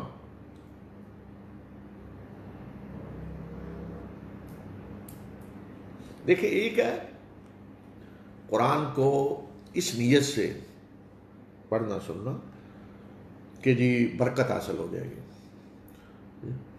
آپ ہندوستان میں دیکھیں، مسلمان وہاں کے بتاتے ہیں کہ جب مسجد سے لوگ نکل رہے ہوتے ہیں نماز پڑھ کے مسلمان، تو ہندو باہر کھڑے ہوتے ہیں، پھونک مار دیں ہمارے بچوں کو، برکت، نماز پڑھ کے نکلے ہیں جی، پھونک، رش لگا ہوتا ہے، پھونک ماریں، قرآن پڑھیں، پھونک ماریں۔ تو ایک ہے کہ وہ کہتے ہیں آسمانی کتاب برکت کے لیے، چلو پڑھ لیں وہ، لیکن قرآن اس لیے نہیں نازل ہوا کہ اسے برکت کے لیے پڑھ لیں، اس لیے نازل ہوا کہ اللہ کی کتاب ہے، اس کو پڑھیں، سمجھیں اور اس کے مطابق چلنا ہے۔ جن چیزوں سے قرآن روک رہا ہے روکیں، جن چیزوں کا حکم دے رہا ہے وہ کریں۔ جیسے گورنمنٹ کی طرف سے کوئی اعلان ہوتا ہے، یہ قوانین نئے آئے ہیں، یہ آرڈیننس آیا ہے، اعلان کیا جاتا ہے، اس کو سن لیں غور سے، کل کو پکڑا نہ جائے کہ اس کے خلاف عمل کر رہا ہو۔ تو اللہ کی کتاب اس لیے آتی ہے کہ اس کے مطابق پھر زندگی گزاری جائے۔ تو جو لوگ اللہ سے ڈرتے نہیں تو وہ قرآن ان کے لیے کوئی پھر ان کے لیے وہ ایک برکت کے لیے تو ہو سکتا ہے پڑھ لیں، لیکن وہ اس لیے نہیں پڑھیں گے کہ قرآن پہ ہم نے عمل کرنا ہے۔ اور جب ان پہ بات پوری ہو جائے گی تو ہم ان کے لیے زمین سے ایک جاندار چیز نکالیں گے جو ان سے بات کرے گی کہ بے شک لوگ ہماری آیات پہ یقین نہیں کیا کرتے تھے۔ اللہ تعالیٰ فرمانے قیامت سے پہلے کی یہ نشانی ہے کہ جب بات پوری ہو جائے گی، حجت پوری ہو جائے گی، تو فرمایا کہ ہم ایک جاندار چیز، دابۃ الارض، دابہ ویسے کسی بھی چیز کو کہتے ہیں جی، حضرت سلیمان کی لاٹھی جی کو آگے آ رہا ہے ذکر کہ دیمک نے چاٹا، تو دیمک کو بھی دابۃ الارض اللہ تعالیٰ نے فرمایا، معمولی سا کیڑا، دابۃ الارض۔ تو اللہ تعالیٰ فرما رہے ہیں کہ ہم ایک ایسی چیز نکالیں گے جو دابت، کوئی بھی جانور کہہ رہے ہیں جو بھی، کہ جو لوگوں سے بات کرے گا۔ اتنی بڑی نشانی، جانور بات کر رہا ہے لوگوں سے، لیکن بڑی ان نشانی میں جس کے بعد گھر ختم، توبہ نہیں قبول ہوگی۔ اور پھر کہا جائے گا کہ لوگ ہماری نشانیوں پہ یقین نہیں کیا کرتے تھے، تو اب آ گئی نا یہ نشانی دیکھو، اور اس کے بعد دروازہ بند۔ اور جس دن، اس دن کو یاد کرو کہ جس دن ہر امت میں سے ہم ایک فوج کی فوج ایسے لوگوں کی نکال کے لائیں گے جو ہماری آیات کو جھٹلاتے تھے، اور پھر ان کی درجہ بندی کی جائے گی، الگ الگ گروپ بنا دیے جائیں گے ان کے، یہاں تک کہ جب وہ سب اکٹھے ہو جائیں گے تو اللہ تعالیٰ فرمائے گا کہ کیا تم نے میری آیات کو جھٹلایا، حالانکہ تم نے ان کا کوئی علمی طور پہ احاطہ نہیں کیا تھا، تو تم کیا کیا کرتے تھے؟ یعنی آیات کو جھٹلانے کا یا تو یہ نا کہ آدمی جیسے تحقیق کر کے سائنسی طور پہ ثابت کر دے یہ چیز صحیح نہیں، یا علمی طور پہ ثابت کر دے یہ صحیح نہیں دلائل کے ساتھ، تو پھر تو ٹھیک ہے، تو کسی نے تحقیق تو کی ہے نا، باقاعدہ استدلال کر رہا ہے۔ تو فرمایا کہ نہ تم نے ان پہ غور کیا، نہ استدلال کیا، نہ علمی احاطہ کیا، میری آیاتوں کو جھٹلا دیا، تو تم دنیا میں کیا کرتے رہے تھے، کیا کر رہے تھے دنیا میں؟ تو ان پہ بات پوری ہو جائے گی، یعنی عذاب کا فیصلہ ان کے لیے پورا ہو جائے گا، اس وجہ سے کہ انہوں نے ظلم کیا، اور وہ کوئی بول نہیں پائیں گے، اس وقت کوئی جواب نہیں دے پائیں گے۔ کیا انہوں نے دیکھا نہیں کہ ہم نے ان کے لیے رات کو بنایا تاکہ اس میں سکون حاصل کریں، اور دن کو روشن کیا تاکہ اس میں کام کریں، بے شک اس میں بڑی نشانیاں ہیں ان لوگوں کے لیے جو ایمان لاتے ہیں۔ اور اس دن کو یاد کرو جس دن سور پھونکا جائے گا، تو جو بھی آسمان و زمین میں ہیں سب اس سے خوف زدہ ہو جائیں گے، سوائے ان کے جن کو اللہ چاہے کہ انہیں کوئی خوف نہیں ہوگا، اور سب کے سب اللہ کے ہاں حاضر ہو جائیں گے عاجزانہ طور پہ، عاجز بن کے سب آ جائیں گے۔ اور تم پہاڑوں کو دیکھو گے کہ تم نے سمجھ رہے ہوگے کہ ایک جگہ جمے ہوئے ہیں، ٹکے ہوئے ہیں، حالانکہ وہ بادل ان کی طرح چل رہے ہوں گے۔ یہ کاریگری اس اللہ کی ہے کہ جس نے جو چیز بھی بنائی بہترین بنائی، اور بے شک وہ خبر رکھنے والا ہے ان کاموں کی جو تم کرتے ہو۔ تو سور پھونکا جائے گا، یہ ایک ہوگا کہ جس سے خوف زدہ ہو جائیں گے، پھر دوسرا کہ سب ختم ہو جائیں گے، تو جو جسے اللہ بچائے گا وہی رہیں گے، باقی سب گر پڑیں گے اس سے۔ اور جو نیکی لے کر آیا تو اس کے لیے اس سے بہتر صلہ ہے، اور وہ لوگ اس دن کی گھبراہٹ سے امن میں ہوں گے، آخرت میں انہیں کوئی خوف نہیں ہوگا۔ اور جو برائی لے کر آیا تو ان لوگوں کو اوندے منہ آگ میں دھکیل دیا جائے گا، اور انہیں کہا جائے گا کہ کیا تمہیں وہی بدلہ نہیں دیا جا رہا جو کام تم کیا کرتے تھے؟ اے نبی صلی اللہ علیہ وسلم کہہ دیجئے کہ مجھے تو حکم دیا گیا ہے کہ میں اس شہر کے رب کی عبادت کروں جس نے اس شہر کو محترم بنایا، یعنی مکہ، اور اسی کی ہے ہر چیز اسی کے اختیار میں ہے، اور مجھے حکم دیا گیا ہے کہ میں سب سے پہلے سر جھکانے والوں میں سے ہو جاؤں، اور یہ کہ میں قرآن پڑھ کر سناؤں۔ جس نے ہدایت کا راستہ اختیار کیا تو اس نے ہدایت کا راستہ اپنے ہی لیے اختیار کیا، اور جو بھٹکا گمراہ ہوا تو بے شک میں صاف صاف خبردار کر دینے والوں میں سے ہوں۔ اگر کوئی گمراہ ہوتا ہے تو میری ذمہ داری نہیں، میں تو خبردار کر دینے والوں میں سے ہوں، میں نے خبردار کر دیا ہے۔ کہہ دیجئے کہ شکر ہے اللہ کا، ان قریب وہ تمہیں اپنی آیات دکھائے گا، نشانیاں دکھائے گا، اور تم انہیں پہچان لو گے، اور جو کچھ تم کر رہے ہو تمہارا رب اس سے غافل نہیں ہے۔ تو یہ سورہ نمل یہاں ختم ہو گئی ہے، اور آگے ہے سورہ قصص۔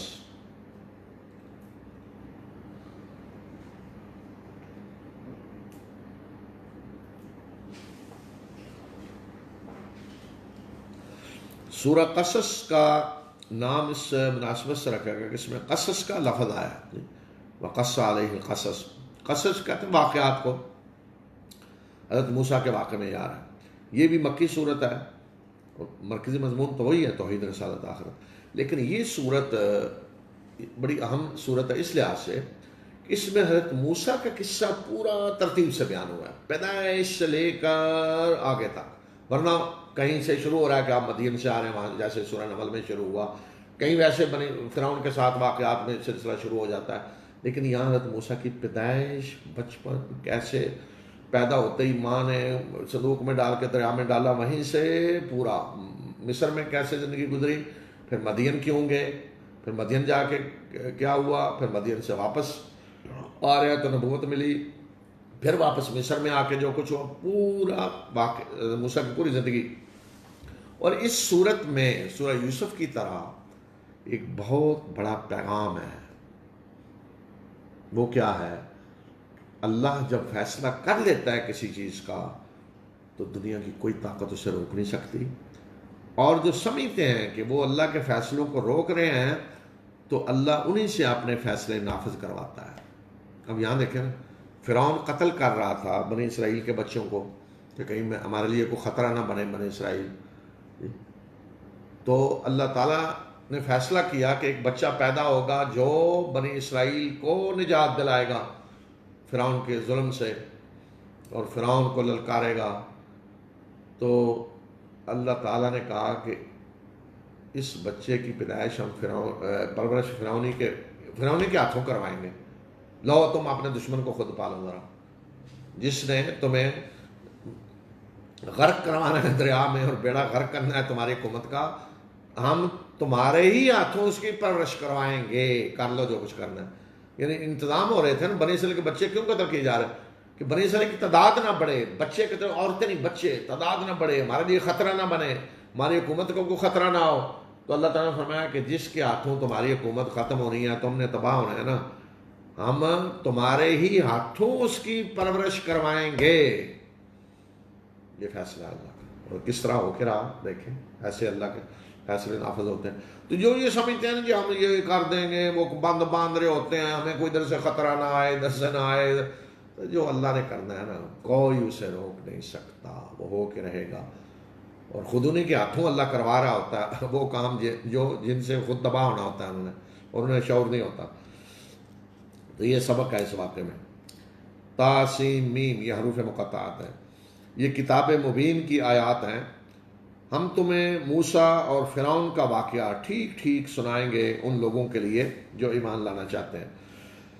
بے شک فرعون نے زمین میں یعنی مصر کی سرزمین میں سرکشی کی، اور اس نے اس کے رہنے والوں کو گروہوں میں بانٹا ہوا تھا. ایک گروہ کو اس نے دبا کے رکھا ہوا تھا، ان کے بچوں کو وہ ذبح کر رہا تھا، ان کی عورتوں کو زندہ رہنے دیتا تھا. بے شک وہ مفسدین میں سے تھا. فرعون کا کیا تھا بتائیں؟ سرکش، لوگوں کو گروہ میں بانٹا ہوا ہے. شیعہ کا لفظ جو ہے نا، شیعہ کا مطلب ہوتا ہے گروہ، فلاں کا گروہ. تو ایک گروہ قبطی، ایک گروہ بنی اسرائیل، ایک گروہ. تو جیسے ہوتا ہے معاشرے میں مختلف طبقات بنا دیں، کسی طبقے کو ساتھ ملا لیا، کسی کو دبایا، کسی کو یہ کیا. تو یہ فرعونی طریقہ حکومت ہے.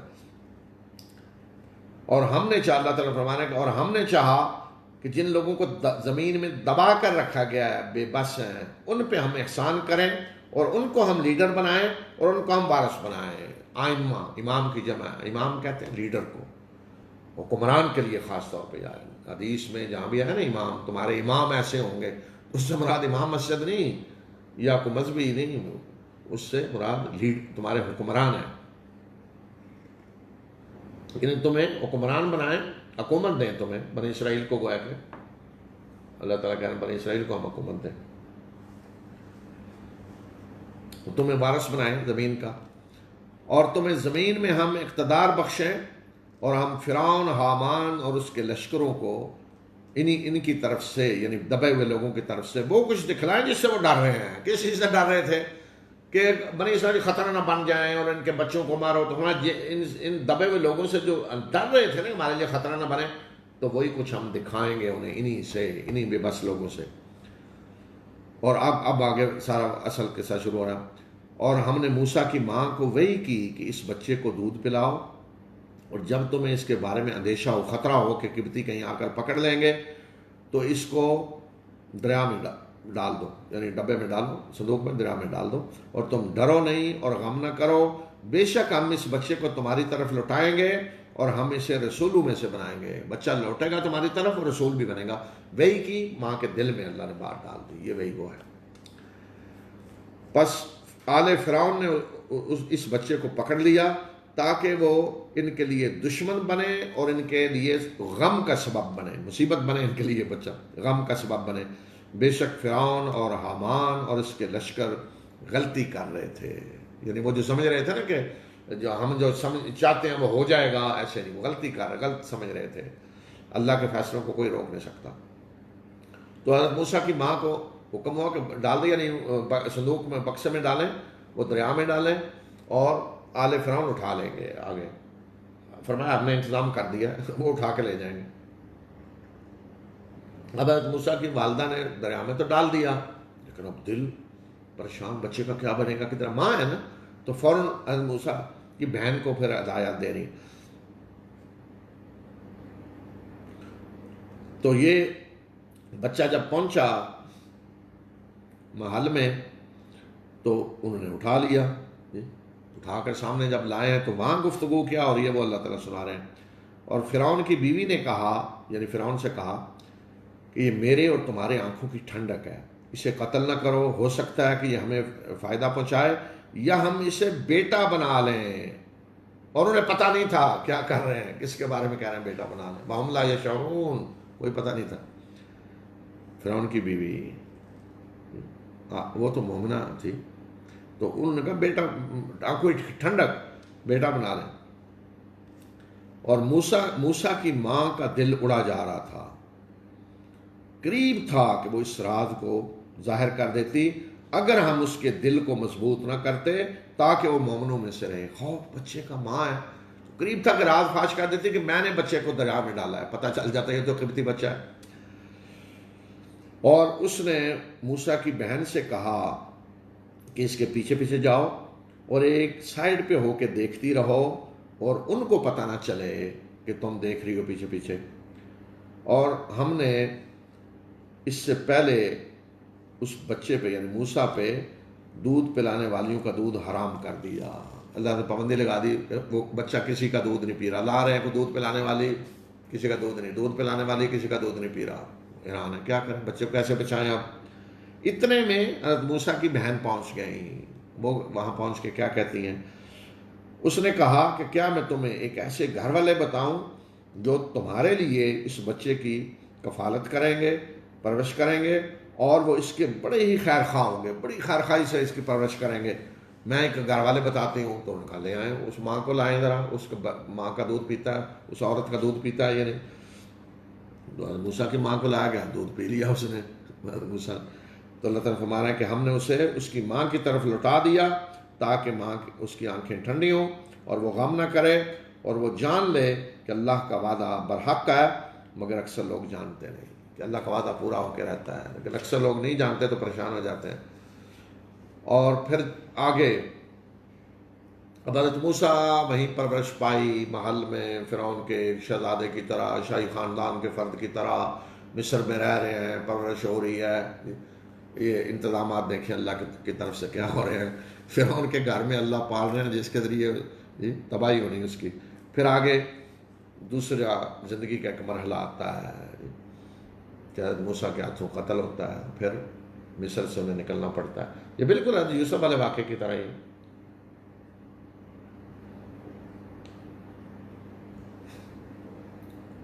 اور جب موسیٰ اپنی جوانی کو پہنچا اور پورا ہو گیا، یعنی صلاحیتیں اس کی پوری ہو گئیں، تو ہم نے اسے حکم اور علم عطا کیا، نبوت. اور اسی طرح ہم محسنین کو بدلہ دیا کرتے ہیں، بہترین کام کرنے والوں کو. اور ایک روز وہ شہر میں داخل ہوا لوگوں کی غفلت کی حالت میں، یعنی شہر کے اس حصے میں ہیں جو کہتے ہیں نا اصل شہر ہوتا ہے، بازار اس طرح کی جگہ. تو وہاں اس نے دیکھا کہ دو لوگ آپس میں لڑ رہے ہیں. یہ ایک تو موسیٰ ہی کے گروہ یعنی بنی اسرائیل کا آدمی ہے، اور ایک دوسرا وہ اس کا دشمن ہے، قبطی ہے.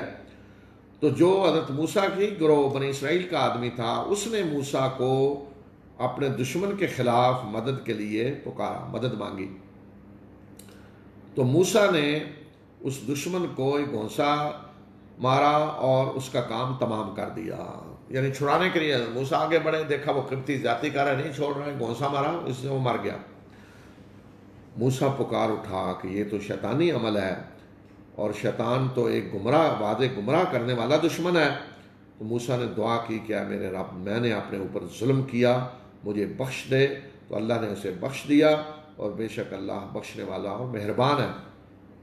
موسیٰ نے دعا کی کہ اے میرے رب، جو تو نے مجھ پہ انعام کیا، یعنی مجھے معاف کیا، تو میں آئندہ مجرموں کا مددگار نہیں بنوں گا۔ یہاں آپ غور کریں ایک بات پہ کہ حضرت موسیٰ نے گونسا مارا تو مر گیا قبطی، گونسے کو مرتا تو نہیں ہوں، مر گیا۔ تو حضرت موسیٰ اس پہ کہہ رہے ہیں کہ میں نے اپنے اوپر ظلم کیا، اللہ سے معافی مانگ رہے ہیں۔ اچھا، قبطی کس قوم کا فرد ہے؟ جس قوم کے لوگ حضرت موسیٰ کی قوم کے بچوں کو ذبح کر رہے ہیں، جو بچہ پیدا ہوتا ہے اسے ذبح کر رہے ہیں، جو بچہ پیدا ہوتا ہے اسے ذبح کر رہے ہیں۔ تصور کریں، اتنے بڑے ظالم، اتنے ظالم پیدا ہونے والے بچوں کو ذبح کر رہے ہیں۔ اس قوم کا ایک فرد حضرت موسیٰ کے ہاتھوں جی غلطی سے قتل ہو جاتا ہے۔ موسیٰ کا تو ارادہ نہیں تھا، کون سا مارا، غلطی سے قتل ہو جاتا ہے۔ حضرت موسیٰ کہہ رہے ہیں میں نے اپنے اوپر ظلم کیا، اللہ سے معافی مانگ رہے ہیں۔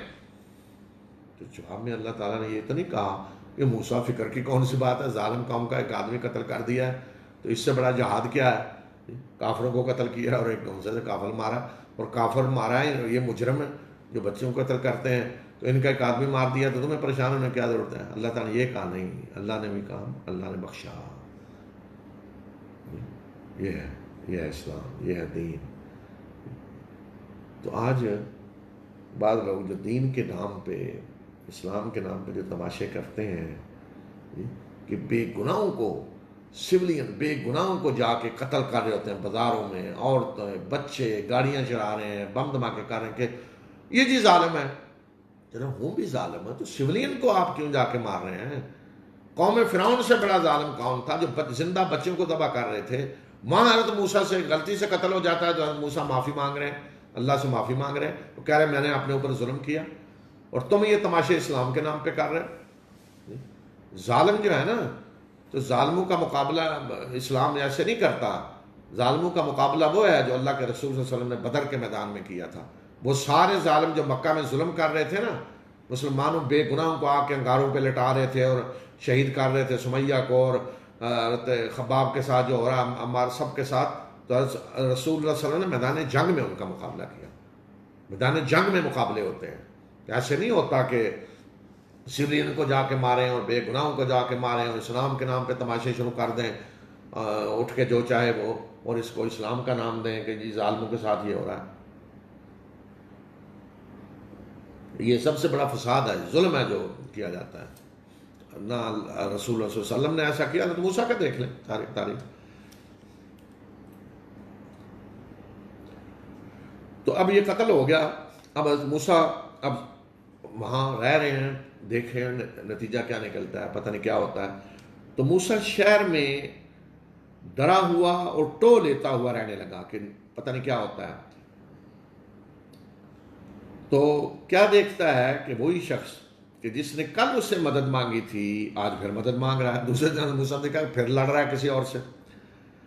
تو موسیٰ نے اسے کہا کہ تو ایک بہت ہی واضح شریر قسم کا آدمی، ہر روز لڑائی کر رہا ہوتا ہے۔ اور پھر جب موسیٰ نے چاہا کہ اس شخص پہ ہاتھ ڈالے جو ان دونوں کا دشمن ہے، قبطی جو اس سے لڑ رہا تھا، تو اس نے سمجھا آج مکہ میری طرف آ رہا ہے۔ تو موسیٰ نے جب چاہا کہ اس پہ ہاتھ ڈالے جو ان دونوں کا دشمن ہے یعنی قبطی، تو وہ بنی اسرائیل کا شخص بول اٹھا کہ اے موسیٰ، کیا تو مجھے قتل کرنا چاہتا ہے جس طرح کل تو نے ایک آدمی کو قتل کیا، اور تم زمین میں یعنی مصر میں جبار بن کر رہنا چاہتے ہو، تم مصلحین میں سے نہیں بن کے رہنا چاہتے۔ اس کا مطلب موسیٰ کا جو عام مشہور تھا تو مصلحین میں سے، دوسرے کا مصلحین نہیں، عام تو جبار بن کے رہنا چاہتے ہیں کہ لوگوں کو ماریں ڈنڈے اور یہ۔ تو اس نے سمجھا آج مکہ میری طرف آ رہا ہے، تو اس نے راز فاش کر دیا کہ کل جو قتل ہوا وہ موسیٰ نے قتل کیا۔ یہ مجرم ایسے ہوتے ہیں۔ حضرت موسیٰ نے مدد کی اور جواب میں وہ کیا کر رہا ہے؟ اب بات پھیل گئی کہ جو قتل ہوا ہے موسیٰ نے کیا۔ تو اب حضرت موسیٰ کے قتل کے مشورے ہونے لگے ایان سلطنت میں۔ وہاں حضرت موسیٰ کو ایک خیر خواہ تھا حکومت کے اندر، ایان سلطنت کے اندر، اس نے آ کے رپورٹ دی خفیہ اور کہا جی آپ جتنی جلدی ممکن ہو یہاں سے نکل جائیں ورنہ یہ آپ کو قتل کر دیں گے۔ اور شہر کے ایک کونے سے ایک شخص آیا دوڑتا ہوا اور اس نے کہا کہ اے موسیٰ، بے شک ایان سلطنت تمہارے قتل کے مشورے کر رہے ہیں، تم نکل جاؤ، بے شک میں تمہارے خیر خواہوں میں سے ہوں، یعنی شاہی محلات میں تمہارے قتل کے مشورے ہو رہے ہیں، نکل جاؤ۔ بس موسیٰ وہاں سے نکل کھڑا ہوا ڈرتا ہوا اور ٹو لیتا ہوا اور دعا کی کہ اے میرے رب ظالم قوم سے مجھے نجات دے۔ پھر جب موسیٰ نے مدین کی طرف رخ کیا تو دعا کی کہ امید ہے کہ میرا رب سیدھے راستے کی طرف میری رہنمائی کرے، یعنی مدین کا جو سیدھا راستہ ہے۔ پھر مدین پہنچ گئے۔ اب مدین کا منظر اللہ تعالیٰ دکھا رہے ہیں وہاں پہنچ کر جو پیش آیا واقعہ۔ پھر جب موسیٰ مدین کے کنویں میں پہنچا تو اس نے دیکھا کہ وہاں لوگ اپنے جانوروں کو پانی پلا رہے ہیں، اور ان سے پرے اس نے دو عورتوں کو دیکھا کہ وہ اپنے جانوروں کو روک کے کھڑی ہیں، اپنی بکریوں کو روک کے کھڑی ہیں، آگے نہ جائیں۔ موسیٰ نے ان کو کہا کہ تمہارا کیا معاملہ ہے، کیا ماجرا ہے، کیوں کھڑی ہو بکریوں کو پیچھے روک کر؟ تو انہوں نے کہا کہ ہم اس وقت تک اپنے جانوروں کو پانی نہیں پلاتی جب تک یہ چرواہے سارے چلے نہ جائیں، مرد سارے چلے نہ جائیں، اور ہمارے ابا جان بہت بوڑھے آدمی ہیں، وہ خود نہیں آ سکتے، بھائی بھی نہیں ہے، مجبور ہیں، تو ہم نہیں چاہتے کہ دکم پیل اور مردوں کے شانہ بشانہ ہم جا کے پانی پلائیں، نہیں، یہ جب چلے جائیں گے تو پھر ہم اپنے جانوروں کو پانی پلائیں گے۔ تو موسیٰ نے ان دونوں کے جانوروں کو پانی پلا دیا، اور پھر وہ پلٹ کر سائے میں جا بیٹھا اور دعا کی کہ اے میرے رب جو خیر بھی تو مجھ پہ نازل کرے میں اس کا محتاج ہوں۔ پانی پلا دیا، جا کر پھر سائے میں بیٹھے اور دعا کی کہ اس وقت میں ایک اجنبی جگہ پہ مسافر، تو مجھ پہ جو بھی خیر نازل کرے میں اس کا محتاج ہوں۔ تو بیٹیاں گھر گئیں، ابا جان کو بتایا، پوچھا کہا جلدی آ گئی تو انہوں نے واقعہ بتایا کہ اس طرح کے نوجوان آیا اور اس نے یہ کیا، اجنبی لگتا تھا۔ تو والد نے ایک کو بھیجا کہ جائیں دیکھیں اس اجنبی کو گھر لے آئیں، ممکن ہے اجنبی مسافر ہو، کوئی اس کا یہاں رہنے کی جگہ نہ ہو۔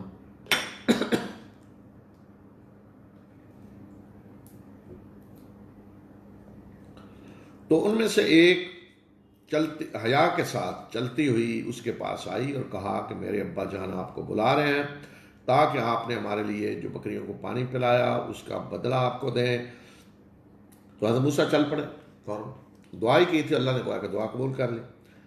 اور پھر جب موسیٰ اس کے پاس یعنی شعیب کے پاس آیا اور اسے سارا قصص واقعات بتائے تو اس نے کہا کہ ڈرو نہیں، تم ظالم قوم سے نجات پا گئے ہو، یہاں کوئی فکر نہیں، مصر کی حکومت کا یہاں کوئی دخل نہیں، جی یہاں نہیں آپ کو کچھ کر سکتے، پکڑ سکتے، کچھ نہیں، انٹرپول وال یہاں نہیں ہے کوئی، آپ مطمئن رہیں۔ تو یہ ہے وقص علیہ القصص، اس سے اس کا نام قصص رکھا گیا۔ تو حضرت موسیٰ وہیں رہنے لگے۔ تو پھر ایک بہن، ایک بیٹی باپ کو مشورہ دے رہی ہے، ان میں سے ایک نے کہا کہ اے ابا جان اس شخص کو نوکر رکھ لیں، بے شک بہترین نوکر جسے آپ رکھیں وہ وہی ہو سکتا ہے جو طاقتور بھی اور امین بھی ہو، طاقتور امین نوکر جسے رکھیں۔ وہاں جن نے بھی کہا نا کہ میں جو تخت لاتا ہوں طاقتور بھی ہوں امین بھی ہوں، بڑا مشکل کام ہو آسان کام ہو، جو بھی نوکر ہے یہی ڈیوٹی، طاقتور کام کرنے کی صلاحیت اس میں ہو جس طرح کام ہے، اور امین ہو۔ آج آپ دیکھیں کہ اس کے لیے تو ہم ڈھونڈتے ہیں، کوئی سوال ہی نہیں کہ بددیانت آدمی کو ملازم رکھ لے، اپنے یہاں نوکر رکھ لے، کوئی گھر میں ہو باہر ہو کہیں بھی، سب سے پہلے تو ایماندار بددیانتی ہو ثابت ایک دن ہی رکھیں گے، لیکن جو سب سے اہم جگہ ہے یہاں پوری قوم کیا معاملہ ہے، وہاں ہم نہیں دیکھتے کہ ایماندار ہونا چاہیے۔ وہاں صادق اور امین پہ جنگ ہو رہی کہ امین کا لفظ کیوں رکھا ہے، وہاں وہ ہے کہ چور ہونے چاہیے، ڈاکو ہونے چاہیے، جو تم اپنے گھر کے لیے پسند نہیں کرتے وہ اپنے پوری ملک و قوم کے جہاں معاملات ہیں وہاں کے لیے پسند کر رہے ہو۔ اور اصل مسئلہ نہیں جی وہ ڈاکو ہیں، ہمارے اپنے ڈاکو ہیں، ہمارے قبیلے کے ڈاکو ہیں، ہمارے خاندان کے ہیں، ہماری زبان بولتے ہیں، ہماری نسل سے ہیں، یا ہمارے صوبے سے ہیں، ہمارے فلاں ہیں، یا ہم ان سے محبت کرتے ہیں، یہ ہے مسئلہ۔ ہر ایک کے اپنے اپنے ڈاکو ہیں، جی وہ کہتے ہیں ڈاکو ہیں لیکن ہمارے اپنے ہیں، دوسرے ڈاکو برے ہیں جو دوسرے ہیں، ہمارے ہونے چاہیے اپنے، یہ ہے مسئلہ۔ تو بیٹی کی تجویز پہ باپ نے کہا، اس شخص نے یعنی شعیب نے کہا موسیٰ کو کہا کہ میں چاہتا ہوں کہ میں اپنی ان دونوں بیٹیوں میں سے کسی ایک کا نکاح تم سے کر دوں، اس شرط پہ کہ تم 8 سال میرے ہاں مزدوری کرو، اور اگر تم نے 10 مکمل کر دیے کہ تو یہ تمہارے اپنی طرف سے ہوگا، اور میں تمہیں مشقت میں نہیں ڈالنا چاہتا، یعنی میں کچھ زیادہ نہیں تو تم سے مزدوری لینا چاہتا، اور اگر اللہ نے چاہا تو تم مجھے نیک لوگوں میں سے پاؤ گے۔ موسیٰ نے کہا کہ یہ میرے اور آپ کے درمیان معاہدہ ہو گیا، دونوں مدتوں میں سے جو بھی میں نے پوری کر دی تو مجھ پہ کوئی الزام نہیں ہوگا، اور جو کچھ ہم کہہ رہے ہیں اللہ اس پہ وکیل ہے، کارساز ہے۔ یعنی 8 کروں 10 کروں یا مجھ پہ چھوڑ دیں، اور اگر میں 8 کروں تو پھر بھی مجھے کچھ نہیں کہا جائے، اور اگر 10 کروں تو ٹھیک۔ تو انہوں نے بھی کہا جی 8 لیکن آپ 10 کرتے ہیں تو یہ آپ کی طرف سے۔ اب وہاں 10 سال موسیٰ نے پورے کیے۔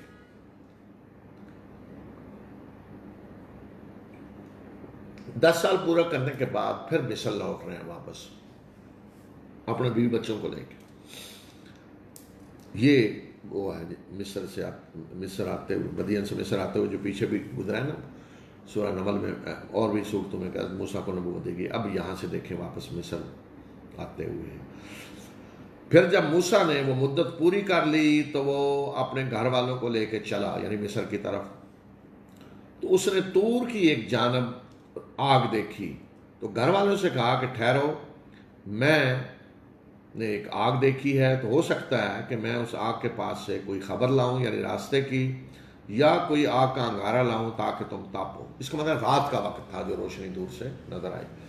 پھر جب موسیٰ اس آگ کے پاس آیا تو اسے وادی کے دائیں کنارے سے بابرکت جگہ سے درخت کے اندر سے پکارا گیا کہ اے موسیٰ، میں ہوں اللہ رب العالمین۔ یعنی ایک بابرکت جگہ وہ ساری، اس بابرکت جگہ کے اندر وادی کے دائیں کنارے سے ایک درخت کے اندر سے حضرت موسیٰ کو آواز آئی کہ اے موسیٰ، میں ہوں یہ اللہ رب العالمین، یہ جو دیکھ رہے ہو میں ہوں اللہ رب العالمین، اور یہ کہ تم اپنی لاٹھی کو پھینک دو۔ پھر جب موسیٰ نے اسے دیکھا کہ وہ دوڑ رہی ہے گویا کہ وہ سانپ ہے، تو موسیٰ پیٹھ پھیر کر بھاگا اور اس نے پیچھے مڑ کر نہیں دیکھا۔ اللہ تعالیٰ نے فرمایا کہ اے موسیٰ آگے بڑھو، ڈرو نہیں، بے شک تمہیں امن حاصل ہے، کوئی ڈرنے کی ضرورت نہیں۔ اپنے ہاتھ کو اپنے گریبان میں ڈالو، وہ بغیر کسی بیماری کے سفید چمکتا ہوا نکلے گا، اور خوف کی وجہ سے اپنے بازو کو سینے کی طرف سکیڑ لو۔ یہ 2 نشانیاں ہیں تمہارے رب کی طرف سے فرعون اور اس کے اعیان سلطنت کی طرف، بے شک وہ بڑے بدکار لوگ ہیں، ایک لاٹھی اور ایک ہاتھ۔ موسیٰ نے کہا کیا میرے رب، میں نے ان کا ایک آدمی قتل کیا ہوا ہے، وہی قبطی جو، مجھے ڈر ہے کہ مجھے قتل کر دیں گے، اور میرا بھائی ہارون مجھ سے زیادہ فصیح اللسان ہے، اس کو میرے ساتھ مددگار کے طور پہ بھیج دیں، وہ میری تصدیق کرے، میں ڈرتا ہوں کہ وہ مجھے جھٹلائیں گے۔ اللہ تعالیٰ نے فرمایا کہ ہم تمہارے بھائی کے ذریعے تمہارا بازو کو مضبوط کریں گے، اور تم دونوں کو ایسا دبدبہ عطا کریں گے کہ وہ تمہارا کچھ نہیں بگاڑ سکیں گے، ہماری آیات کے ساتھ تم اور تمہارے پیروکاری غالب ہو گئے۔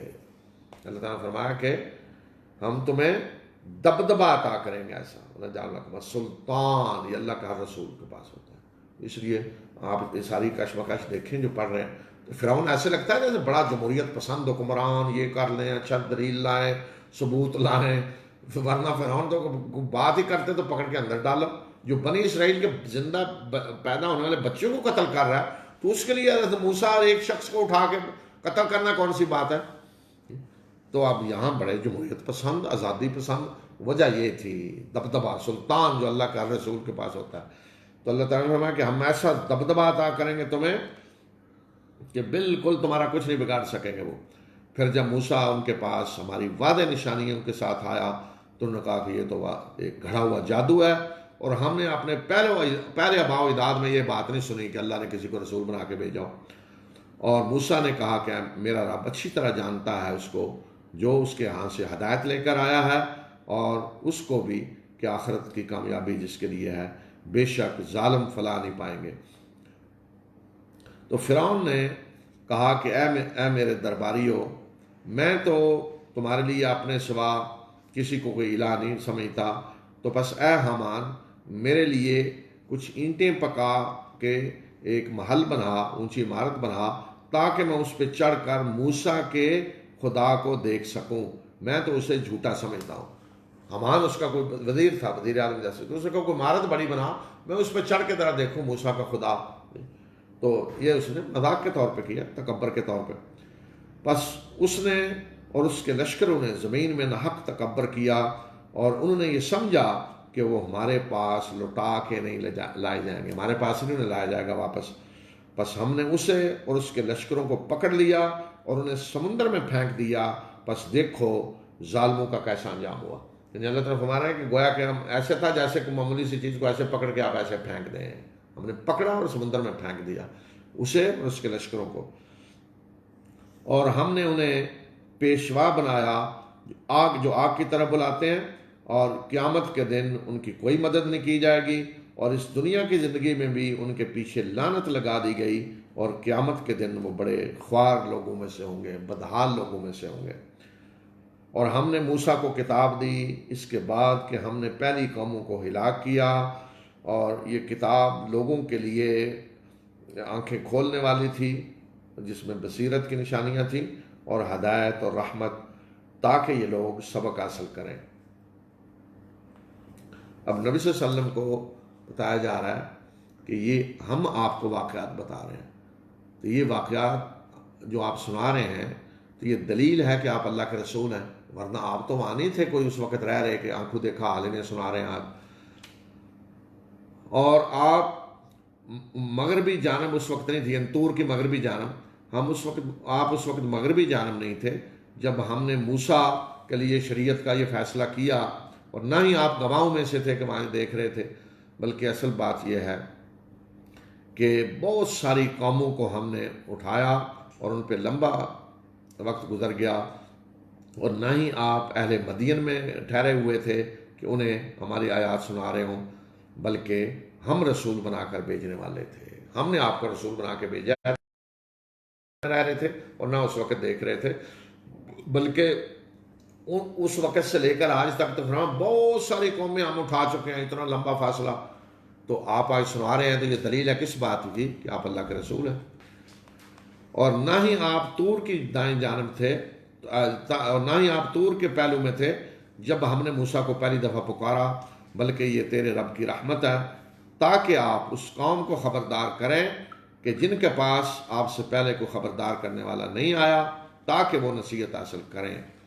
اب آگے بتایا کہ اب ہم نے رسول بھیجا تو مان نہیں رہے، اگر نہ بھیجتے تو پھر ان کا کیا حال ہوتا. اور یہ فرمایا کہ اس لیے کہ تاکہ یہ نہ ہو کہ ان کے اپنے ہاتھوں کی کمائی کی وجہ سے جب ان پہ مصیبت آئے تو یہ کہیں کہ اے ہمارے رب، تو نے ہماری طرف کو رسول کیوں نہ بھیجا کہ ہم تیری آیات کی پیروی کرتے اور ہم مومنوں میں سے ہوتے. تو فرمایا کہ اب جب ان کے پاس ہماری طرف سے حق آ گیا ہے تو یہ کہہ رہے ہیں کہ انہیں، یعنی رسول اللہ صلی اللہ علیہ وسلم کے، انہیں وہ کچھ کیوں نہیں دیا گیا اس طرح کا جو کچھ موسیٰ کو دیا گیا، یعنی اس طرح کے معجزات انہیں کیوں نہیں دیے گئے. کیا موسیٰ کو جو کچھ دیا گیا اس سے پہلے انہوں نے اس کا انکار نہیں کیا، اور انہوں نے کہا کہ یہ دو جادوگر ہیں جو آپس میں ایک دوسرے کی مدد کر رہے ہیں، اور ہم ان سب چیزوں کا انکار کرنے والے ہیں. کیا موسیٰ کو جو کچھ دیا گیا وہ لوگوں نے مان لیا؟ اس وقت بھی تو جادوگر ہی کہا. تو آج کہہ رہے ہیں جو اس طرح کی چیزیں دی جائیں جو موسیٰ کو دی گئی تو ہمیں مان لائیں گے. کوئی ایمان نہیں لاؤ گے تو وہی حرکتیں کرو گے. کہہ دیجئے کہ اگر تم سچے ہو تو پھر اللہ کی طرف سے کوئی ایسی کتاب لے آؤ جو ان دونوں سے زیادہ ہدایت یافتہ ہو، میں اس کی پیروی کروں گا. قرآن اور تورات سے زیادہ کوئی ہدایت یافتہ کتاب تم لے آؤ، میں پیروی کرنے کے لیے تیار ہوں. لاؤ، تم لے آؤ. یہ عقلی جو دلائل لیے جاتے ہیں. اگر تم سچے ہو تو لے آؤ، تم کتاب کو کہو جی اللہ کی طرف سے آگے اس سے زیادہ بہتر ہے، تو میں پیروی کرتا ہوں اس کی. بس اگر آپ کو یہ اس بات کا کوئی جواب نہیں دیتے تو جان لیں کہ یہ اپنی خواہشات کی پیروی کر رہے ہیں، اور اس شخص سے بڑا گمراہ کون ہوگا کہ جس نے بغیر اللہ کی طرف سے آئی ہدایت کے اپنی خواہشات کی پیروی کی ہو. بے شک اللہ ایسے ظالموں کی رہنمائی نہیں کرتا. یعنی یہ خواہشات کی پیروی کر رہے ہیں، اور سب سے بڑا ظالم جو علم اللہ کی رہنمائی کے بغیر خواہشات کے پیچھے لگا ہوا ہے. اور ہم مسلسل ان تک بات پہنچاتے رہے تاکہ یہ نصیحت حاصل کریں. جن لوگوں نے ہم نے اس سے پہلے کتاب دی وہ اس پہ ایمان لاتے ہیں، اور جب انہیں یہ کتاب سنائی جاتی ہے تو وہ کہتے ہیں ہم اس پہ ایمان لائے، یہ حق ہے ہمارے رب کی طرف سے، اور بے شک ہم اس سے پہلے بھی فرما بردار تھے. یہ ایک وفد آیا حبشہ کے عیسائیوں کا مکہ میں، تو انہوں نے قرآن سنا تو ان کے جو تاثرات تھے وہ یہاں بتائے گئے. یہی وہ لوگ ہیں کہ جن کو ان کا اجر 2 مرتبہ دیا جائے گا ان کے صبر کی وجہ سے، اور وہ برائی کو بلائی سے دور کرتے ہیں، اور جو ہم نے رزق انہیں دیا اس میں سے خرچ کرتے ہیں. یعنی ایک اجر انہیں حضرت عیسیٰ پہ ایمان لانے کا، اور ایک اجر اللہ کے آخری رسول صلی اللہ علیہ وسلم پر ایمان لانے کا. اور جب یہ لغو بات سنتے ہیں تو اس سے اعراض کرتے ہیں، اور انہوں نے وہ کہا کہ ہمارے اعمال ہمارے لیے، تمہارے اعمال تمہارے لیے، تمہیں سلام ہو، ہم جاہلوں سے نہیں الجھنا چاہتے. تو یہ اس وفد کے بارے میں بتایا کہ قریش نے ان سے بدتمیزی کرنے کی کوشش کی، دیکھیں جی تم آئے ہو حالات معلوم کرنے ہیں تو کس طرح کی باتیں کر رہے ہو. تو انہوں نے کہا جی ہم نہیں تم سے الجھنا چاہتے. تو یہ ان کی تعریف کی ہے قرآن نے. اب نبی صلی اللہ علیہ وسلم کو مخاطب کیا کہ ہدایت کا قانون اللہ کا کیا ہے. بے شک جسے تم چاہو اسے ہدایت نہیں دے سکتے، بلکہ اللہ جسے چاہتا ہے ہدایت دیتا ہے، اور وہ اچھی طرح جانتا ہے ان کو جو ہدایت یافتہ ہے. یعنی آپ تو صرف بلا سکتے ہیں، دعوت دے سکتے ہیں، لیکن ہدایت دل میں ڈالنا یہ آپ کے اختیار میں نہیں. اللہ جسے چاہتا ہے توفیق دیتا ہے، لیکن اللہ بھی اسے ہی توفیق دیتا ہے جو ارادہ کرتا ہے. تو اب رسول اللہ صلی اللہ علیہ وسلم تو ساری قوم کے لیے چاہتے تھے نا، ہر وقت آپ کی خواہش تمنا تھی یہ ایمان لائیں، لیکن کئی لوگ نہیں ایمان لائے آپ کی پوری تمنا کے باوجود. اور یہ کہتے ہیں کہ اگر ہم تمہارے ساتھ مل کر ہدایت کی پیروی کریں تو ہمیں اس سرزمین سے اچک لیا جائے، یعنی لوگ ہمیں آ کر مار دیں، ختم کر دیں. تو کیا ہم نے ان کے لیے ایک پرامن حرم نہیں بنایا جس کی طرف ہر طرف سے ہماری طرف سے رزق چلا آ رہا ہے، یعنی ہر قسم کی رزق اللہ کی نعمت ہماری طرف سے یہاں چلی آ رہی ہیں، اور ان میں سے اکثر جانتے نہیں ہیں. حرم پہلے بھی رسول اللہ صلی اللہ علیہ وسلم کی بعثت کے وقت کیا تھا؟ امن کی جگہ. کوئی یہاں اپنے باپ کے دشمن پہ بھی ہاتھ نہیں اٹھاتا تھا، اور 4 مہینے احترام کے فرمایا کہ یہ ہم نے پرامن حرم بنایا ہے. تو اب کہتے ہیں جی اللہ کے رسول کے ساتھ مل کے ایمان لائیں تو ہمیں اچک لیا جائے گا.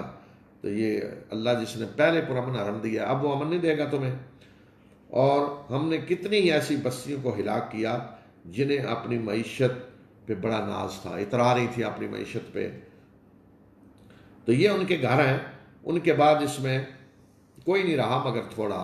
ان کے بعد نہیں، یہ گھر بسے ہی نہیں ہے مگر بس تھوڑے، اور ہم ہی وارث بننے والے ہیں.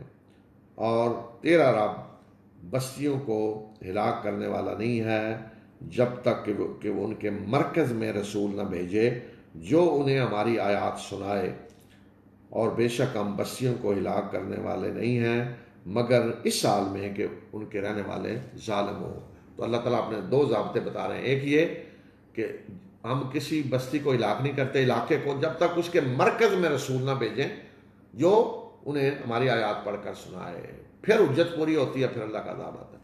دوسرا یہ کہ ہم قوموں کو ہلاک کرتے ہیں تو صرف اس حال میں کہ وہ ظالم ہوں. اگر ظالم نہیں ہے تو اللہ کسی کو ہلاک نہیں کرتا. تو یہاں فرمایا کہ جو مرکزی بستی ہے ام القرا فی امیہا، تو مرکزی، تو مکہ جو ہے وہ اس لحاظ سے ام القرا ہے، ساری بستیوں کا مرکز زمین کے سنٹر میں ہے. تو اللہ کے آخری نبی صلی اللہ علیہ وسلم کی بعثت اس جگہ ہوئی کہ جو تمام دنیا کا اس لحاظ سے مرکز ہے. اور اس سے پہلے جو نبی آتے رہے وہ ہر علاقے کا جو مرکز ہوتا تھا وہاں آتے رہے. اور جو کچھ بھی تمہیں دیا گیا ہے وہ دنیا کی زندگی کا سامان ہے اور اس کی زیب و زینت ہے، اور جو کچھ اللہ کے ہاں ہے وہ بہتر ہے اور پائیدار ہے. کیا تم عقل سے کام نہیں لیتے؟ کیا وہ شخص کہ جس سے ہم نے ایک خوش آئند وعدہ کیا ہوا، یعنی آخرت کا وعدہ، اور وہ اسے پانے والا ہے، تو کیا وہ اس شخص کی طرح ہوگا کہ جس سے ہم نے دنیا کا چند روزہ سامان دے رکھا ہے اور قیامت کے دن وہ ان لوگوں میں سے ہوگا جو حاضر کیے جانے والے ہیں؟ اس کی مثال ایسے دیکھیں کہ مثلا ایک شخص ہے، اللہ پر ایمان لا کر اللہ سے ڈرنے والا، نیک عمل کر رہا ہے کہ جھونپڑی میں رہ رہے ہیں، کبھی مل گیا کچھ کھا لیا کہ جھونپڑی میں رہ رہے ہیں. اللہ نے اس سے وعدہ کیا ہوا ہے کس کا؟ آخرت کا. آخرت کے باغات، جو قرآن جگہ جگہ جنات تجری من تحتہا الانہار، یہ باغات، یہ وعدہ ہے جو اسے ملنے والا ہے.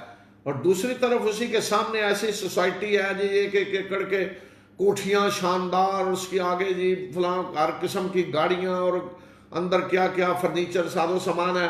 وہ کیا؟ متاع الحیات الدنیا.